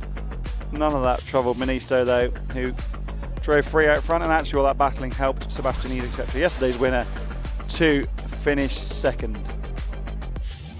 So it's Ministo with top honors. Etc., yesterday's winner, taking home the second spot today. Great weekend for Sebastian Etc. Pim Clausen sneaking in there for the third spot on the podium. Yarahuka just on the outside looking in. Tovio finishing up in 5th. Really unfortunate result. Took that Joker early and then got hung out to dry, and Stubber up Fredriksson there in the 6th spot. All right, moving on to Supercar Lights. Supercar Lights, round number 8 here from Nysum. It is Vintels, Darvik, Lindquist, Lundgren, Larson, and Oscarson. Vintels had a lot of pace so far this weekend in that black car in pole position. And it looks like he's going to continue it. Oh, look at that big contact. Lindquist into it with Oscarson. Mats Larson in the mix as well. Chaos off the start. That was Lindquist getting up the inside into the first corner. That's Mats Larson's car. Is that on the racing line? Kevin Darback into the Joke at the moment. It's a 1-2 for Team Fahren at the front of the order. Eric Fahren will have all of his fingers and toes crossed that they don't red flag this, because this is a dream opportunity for his young driver Hugo Lundgren to score a good result. There's the championship leader coming into today in Alexander Lindqvist, who just not worked out for him, has it? Yesterday in round 7, had big contact while leading. Whoa, that car's right on the racing line. Vittles goes one way, Lundgren goes the other. At least all these drivers know where that car is now. Darback also in the mix. Lundgren has really progressed through this weekend, but back to Lindqvist. Didn't make the final yesterday, still held on to the championship lead coming into today by a couple of points by virtue of there being only 6 Supercar Lights here, but not what he needed to retire from this one as well. Kevin Darback, the closest challenger in the points, but Robert Vittels is looming large, isn't he, having missed the doubleheader in Alvsbyn. Some, I say 18 points with a quick glance down at the standings behind. There's going to be another good game here, gained a few in qualifying as well. It could be a really interesting weekend at the Esterring in Germany in just a few days' time. Robert Vittels putting a little bit of time now on Lundgren in the 2nd spot. Both drivers still need to take the Joker, but what a brilliant weekend for Lundgren.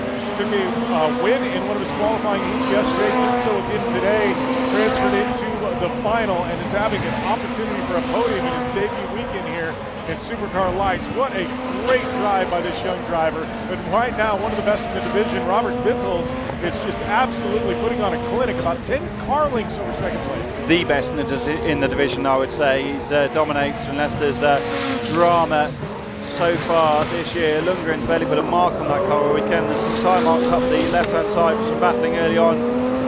Doesn't Joker this time either. So he's about 0.6 of a second behind Vittels on best lap, and so far Lundgren has been matching Darback for pace. Last time around 40.5, Darback's on a 40.6, so Lundgren is just edging away. 3 seconds the gap between the pair with a couple of laps to go.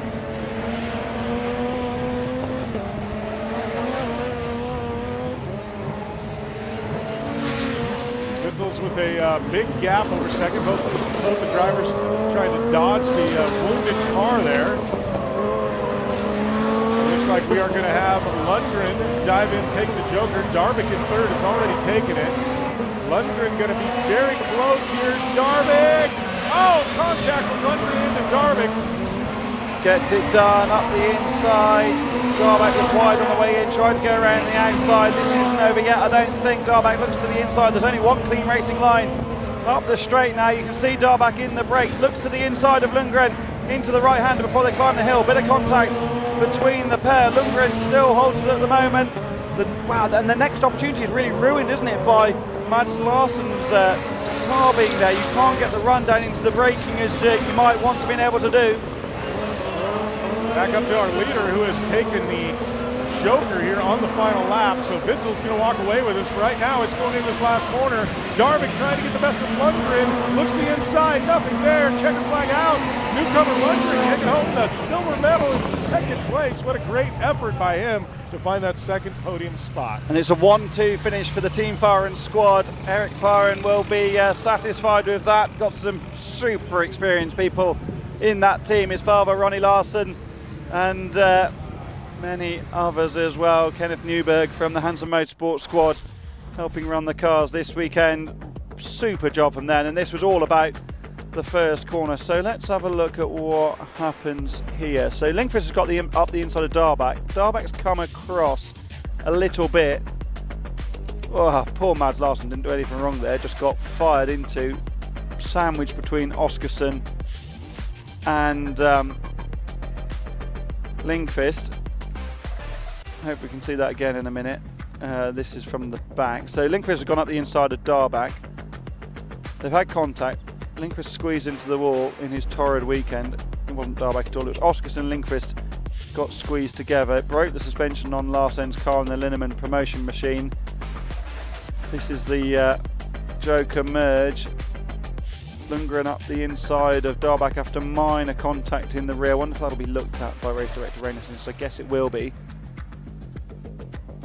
And then did well to hold on to second place. Nothing on the timing screen yet, Jim, so perhaps nothing will happen on that. I guess there's going to be a clear up. So as we see confirmation of the result, Vittels takes it from Lundgren and Darvik. Perhaps we can hear from Reinesen Nittis, race director, and find out what Yes, I can happened. hear you, but I need more time to tell you something more. Needs more time to look at it. So we will come back to him. Confirmation of your Supercar Lights result is Robert Vittels takes it from Lundgren and Darvik.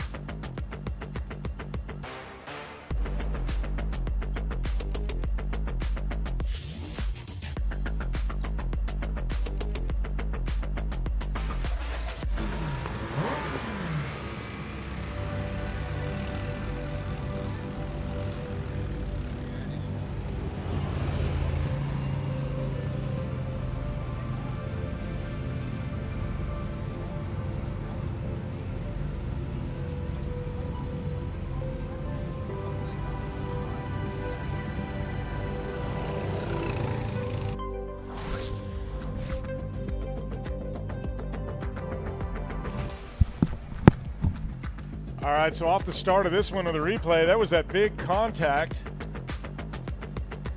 Mads Larsen getting the worst of it. Lindqvist in that as well. Another look here with that aerial view. Just that contact between Darvik and Lindqvist. Lindqvist into the barricade. Kind of shot him sideways, collects Mads Larsen, who collects Oskarsson. Big spin there for Oskarsson. Just a little contact to the rear. Somehow avoided all the K-rail and all the carnage. Able to resume in that one. Let's get one more look here. And it looks like Darvik kind of drifted over just a bit, but it looked like Lindqvist kind of caused most of the chaos there and collected quite a few drivers in the process.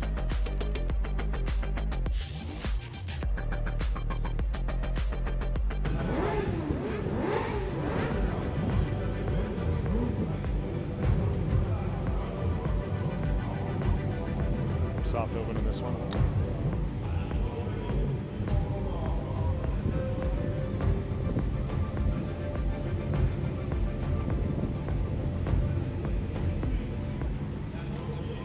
And We are ready to go racing with round number 8 and our cross car final here from Nysum. Front row, it is Muirstad and Vic, Tree and East, etc. Ruud and Jensen. Your 6 cars in this one, slated for 5 laps. See if Dennis Vic can keep his starts perfect. Been very, very fast off the start, and it looks like Vic may cede the position to Eek Muirstad. Eek Muirstad, yes, gets the whole shot. Vic on the outside, going to get slated back to 3rd, maybe even 4th. Vic giving a lot of respect in the first corner, turned out of it, didn't he, to avoid the contact now into the Joker this time around, but lost out from that good grace, smoke pouring. Oh, he's broken suspension on the rear. That's his etc. I think in the background, isn't it? Yes, it's Vettler Tree running 2nd at the moment, Jensen 3rd, he's etc. in 4th, but yeah, he's not going to go any further with that damage. That's going to be a tough break for yesterday's winner, but Thomas Eek Muirstad running double duty this weekend, jumping in and out of both supercars and cross cars. Could prove critical in the title fight, that damage to his etc's car, given that Carl Svedland isn't in this final. There is the Norwegian's machine. He really needed to score big in this one to try and build a margin over Svedland, while Svedland wasn't in this race. But the Tree's been into the Joker, returns to the main lap in 3rd. Good spotting by the JC squad to get him in and out. So guaranteed a podium unless something remarkable happens. These two, though, are fighting hard at the front, aren't they? Thomas Eek Muirstad and Danish driver Oliver Lucas Jensen, been a regular in Rallyx over the last few years. Looks to the inside of Muirstad at the end of the straight.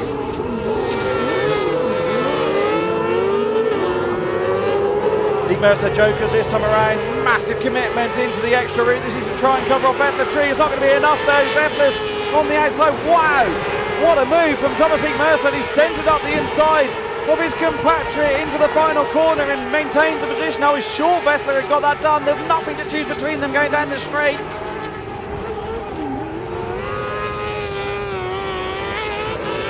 There's Thomas Eek Muirstad in the 2nd spot now, getting a lot of pressure from Vettel Tree. They're going to go over the bridge. Vettel Tree going to run on Eek Muirstad. Looks like he's all over. Look at the big jump coming down. Looking to the inside.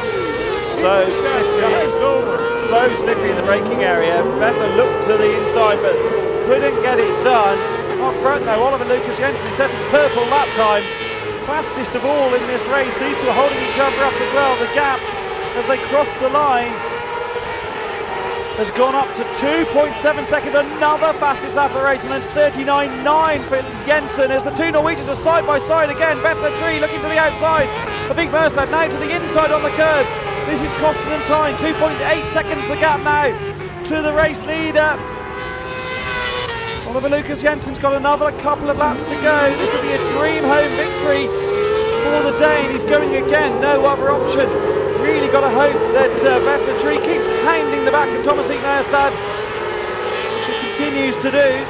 Eek Muirstad, a little rotation there to protect the inside. Vettel Tree taking a peek, nothing there. You got to give Eek Muirstad some credit. Great defensive driving. Vettel Tree's got the speed. Another fastest lap of the race so far for Oliver Lucas Jensen, 39.7 versus a 40.1 for Eek Muirstad. These two are still fighting the gaps up to 3.3. I think Oliver Lucas Jensen's going to win this, Jim. It looks like it is. We're going to find out here. Last lap, he's going to be going into the Joker. He's got enough to clear both Eek Muirstad and Vettel Tree. Does Vettel Tree have enough to clear Eek Muirstad? Into the rear of Eek Muirstad in the final corner. They come together. Up the inside goes Dennis Vick, the other Norwegian driver in that battle. He's up to 2nd. Thomas Eek Muirstad in 3rd. Vettler Tree's thrown away a podium finish in the final corners as Oliver Lucas Jensen, out of our shot, takes victory at home in Denmark. What a performance from Oliver Lucas Jensen to smash in the lap times, Jim. He is absolutely throwing down. I mean, every single lap, it was purple lap, purple lap. For those of you at home, purple lap means it's the best lap, and he just kept topping it and topping it. Great effort by him. And Dennis Vick, 4th to 2nd with 2 corners to go, gifted a podium spot. Vic was deserves a podium for how generous he was in the first corner. Turned out of it when he could have squeezed Vettler Tree into the wall. Great sportsmanship. Big damage for Espinese. I didn't really see where that happened. I wonder if we can see the first couple of corners again at some point to try and establish that. Up front though, This is Thomas Mercer. I was sure he dropped behind Vettel a tree, but sent the car sideways. Just the narrowest of margins on that merge there. And then this is later in the race. This isn't the final corner. This is later in the race. These two kept battling throughout, didn't they? Mercer did the right thing initially to cover off Tree because Tree is so quick. He won here last year. Tree just missed his braking a little bit into the rear of Mercer and Vic. Great opportunistic move to squeeze through that little gap on the inside to finish second in such a strong weekend for the Norwegian. Big celebration for Oliver Lucas Jensen with a beautiful result here at his home track. Dennis Vic second, Thomas Merstad also on the podium after that contact with Vettel Tree. Vettel Tree had the pace to win today, but just made a mistake late in the race, and it cost him a possible podium. Ruud and Isak Setra, yesterday's winner, did not finish.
Back here to Nysum, Denmark, we have the open two-wheel drive final here for round number 8 of the Rallyx North Championship, and this one is heating up.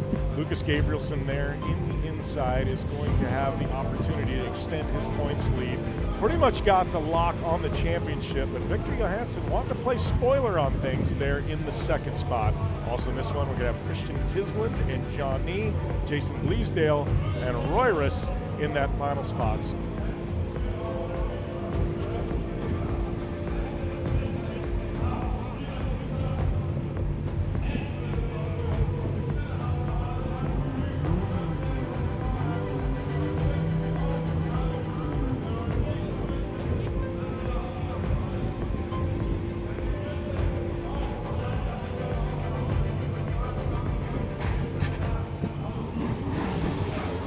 All right, open two-wheel drive final here from Nysum, Denmark, getting ready to go. Round number 8, we got points leader Lucas Gabrielsen, Victor Johansson, front row, Tisland, yesterday's winner, John Nee, and then we've got Jason Bleasdale and Royrus on that last row.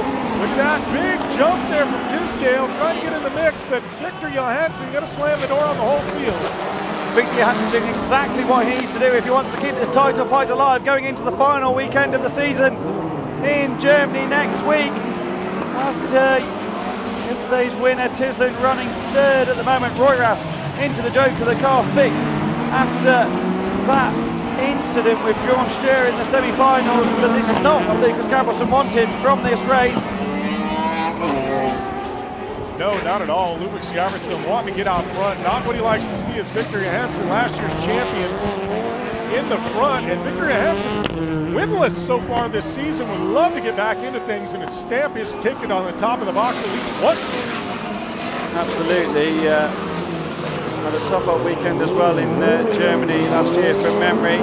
Tisland doesn't joke this time around. Bleasdale sends the Vauxhall VX220 in to the alternative extra route. Is he going to get that done on Roy Rass? Don't get to see that in this shot. Yes, he does in the background. That could prove critical. Bodywork flying everywhere. What was that? I think that might have been a bit of Roy Rass that came off on the opening lap. Fastest lap of the... Oh, Tisland's wide in the background. Wow, something may have broke on that car. Just never was able to get into the brakes. Remember, he went off there as well earlier in the weekend, didn't he? Now he's right at the back of the pack. That's behind Royris. He's dropped. Bleasdale now up to 4th. Jason Bleasdale need another gap, but he's closing on Johnny. Johnny yet to go into the Joker section. So Johansson and Gabrielson. Johnny's got a problem, I think, Jim. Looking very slow mid-corner there in the final part of the lap. Tisland pulls off. Up front though, Johansson managing the gap. Jason Bleasdale, fastest lap of the race so far on a 39.6, going much quicker than the leading pair. They're both above 40s, a 40.1 and a 40.2 last time around. Look at this, Gabrielson dropping back to Victor Johansson just a little bit. Bleasdale going to have an opportunity to get around John E. He's already there. John E. still need to take the Joker. He does. Bleasdale going to inherit the 3rd place spot. Now the pressure's on. Bleasdale already taking the Joker is going to put the push on for Johansson and Gabrielson. You're right, Jim. I think this is not a foregone conclusion, is it? Bleasdale with another fast lap is 3.7 behind Lucas Gabrielson. With a couple more attempts, that could be a bit tasty at the merge. Victor Johansson now, I think, is far enough ahead, 4.8 to the good, ahead of Bleasdale at the moment. Johansson down to the bottom, protect the inside, knows that Gabrielson's there as well. Gabrielson now going to dive in, take the Joker. We're going to see if Bleasdale can get by. Late decision from Gabrielson. I think he's got the gap at the moment, hasn't he? So wise to get in and out. Oh, it's going to be close. It's going to be close. We've missed that in the shot. There it is. Gabrielson's just ahead of Jason Bleasdale. Bleasdale's going to have a look down the straight, but it's such a clean racing line. It's very difficult to do anything, and Jason's also not a driver that's going to get involved in this title fight and risk firing off one of the contenders when he's only competing in a couple of weekends. Bleasdale now taking a look there at Gabrielson. Got to be real happy with the podium spot after yesterday and not qualifying for this final. But right now, Victor Johansson, our leader. Oh, big over rotation by Victor Johansson. Going to scrub a lot of speed. We're going to see if that's going to cost him at the merge. Oh, that moment could have thrown away any hopes of defending his title for Victor Johansson, but he holds on. He's going to drive out of the final corner. He'll take the title fight to the Estering next weekend. He beats the championship leader in Lucas Gabrielson, and Jason Bleasdale overcomes so many issues this weekend to finish on the podium. Ends on a high, does the British driver. What an amazing two-wheel drive final that one is in open two-wheel drive. Victor Johansson taking his first victory on the year. As we take a look back at these highlights, see Jason Bleasdale on the bottom. He dove all the way to the inside. Victor Johansson coming across, getting the whole shot. Gabrielson kind of getting stuck there in the second. Bleasdale was properly squeezed to the inside as well by John E in the first corner. Tisland was wildly off the track, wasn't he? Yeah, something happened. That car pulled off. Tisland, our winner yesterday, out of action here in this final. But here we got to look here at Victor Johansson. I hope we see that final lap and the mistake he made. This is Gabrielson. The right decision from Gabrielson to get in and out of the Joker, because Bleasdale was looming large in the background, and I think with another lap Jason might have been further alongside. Okay, we missed the over rotation for Johansson that made that super close at the finish. So little to choose between the top three as they cross the line. Good final. A beautiful final there. Open two-wheel drive. Victor Johansson, first victory on the season for last year's champ. Lucas Gabrielson, our points leader, in second. Jason Bleasdale coming after some unfortunate results yesterday to take home the third spot. Johnny, Royrus, and Tisland rounding out your six-car field. But as Hal had said the big storyline is Victor Johansson came in yesterday. We talked with him early on. He said, hey, I want to bring the fight. It's not over. I'm not going to make it easy on Gabrielson. And that's exactly what Victor Johansson did. He said, hey, we're not deciding this thing till Estering.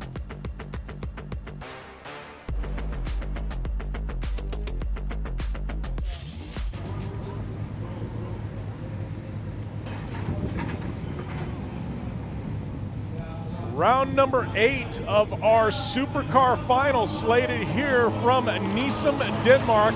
It is Oliver Eriksson, your points leader on the inside. Lucas Anderson, Romet Cerna, Eek Merstad, Nason, and Darback in this one. Points leader getting the jump. That is Oliver Eriksson. Had a struggle yesterday in the final and opened the door for Lucas Anderson to step in and narrow the gap in this points championship. Oliver Eriksson not making that mistake in the first corner today. Lucas Anderson's car is looking very nervous, all out of shape in the first couple of corners, into the Joker for the first time of asking for yesterday's winner, followed by Nason. Oliver Eriksson wide as he crosses the finish line for the first time in that first half lap. Nason carrying damage from the first couple of corners. Up front though, Oliver Eriksson, who finished second here on the second day last year. It was Fraser McConnell who took a double FC2 victory here in Nysum. Not racing this season.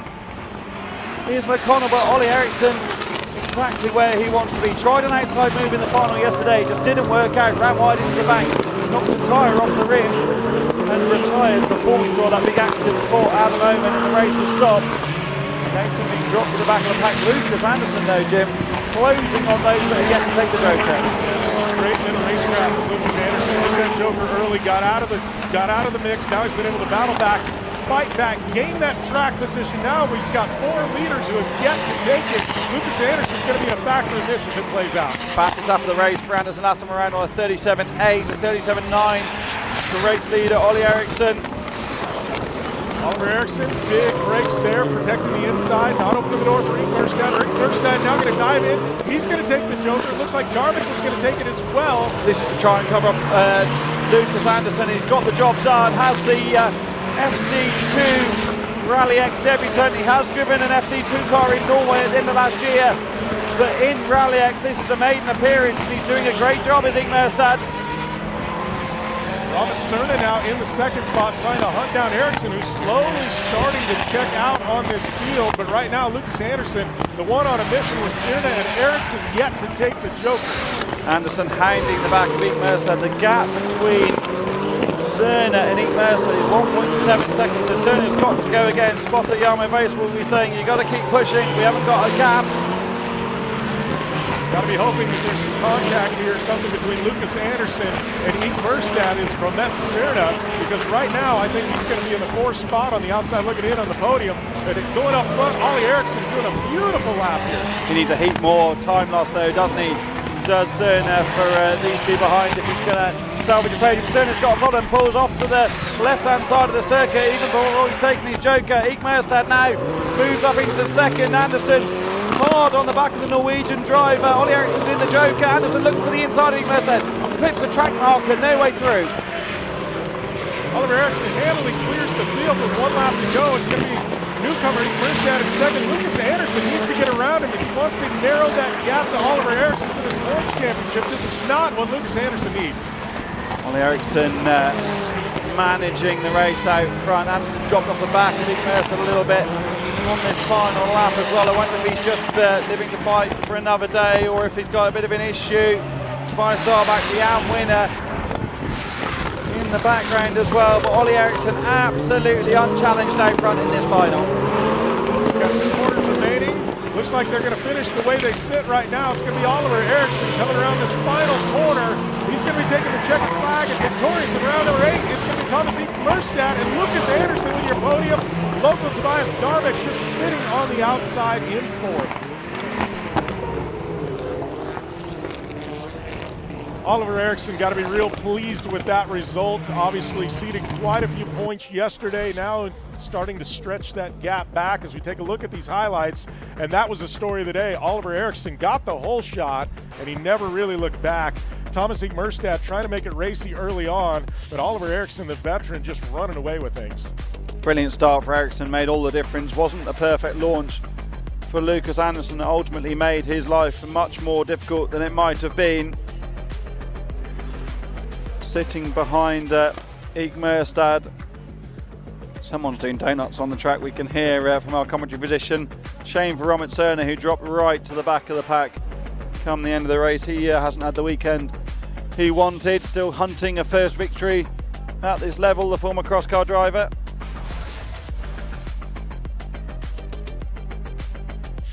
So it was Oliver Eriksson, Thomas Ig Mørstad, Lucas Anderson, Tobias Darvik, Emil Nysum, and Romit Cerner having to pull off. He was in the mix there for a podium, but unfortunately had to relegate for 6th, who was sitting 3rd going into this weekend in points.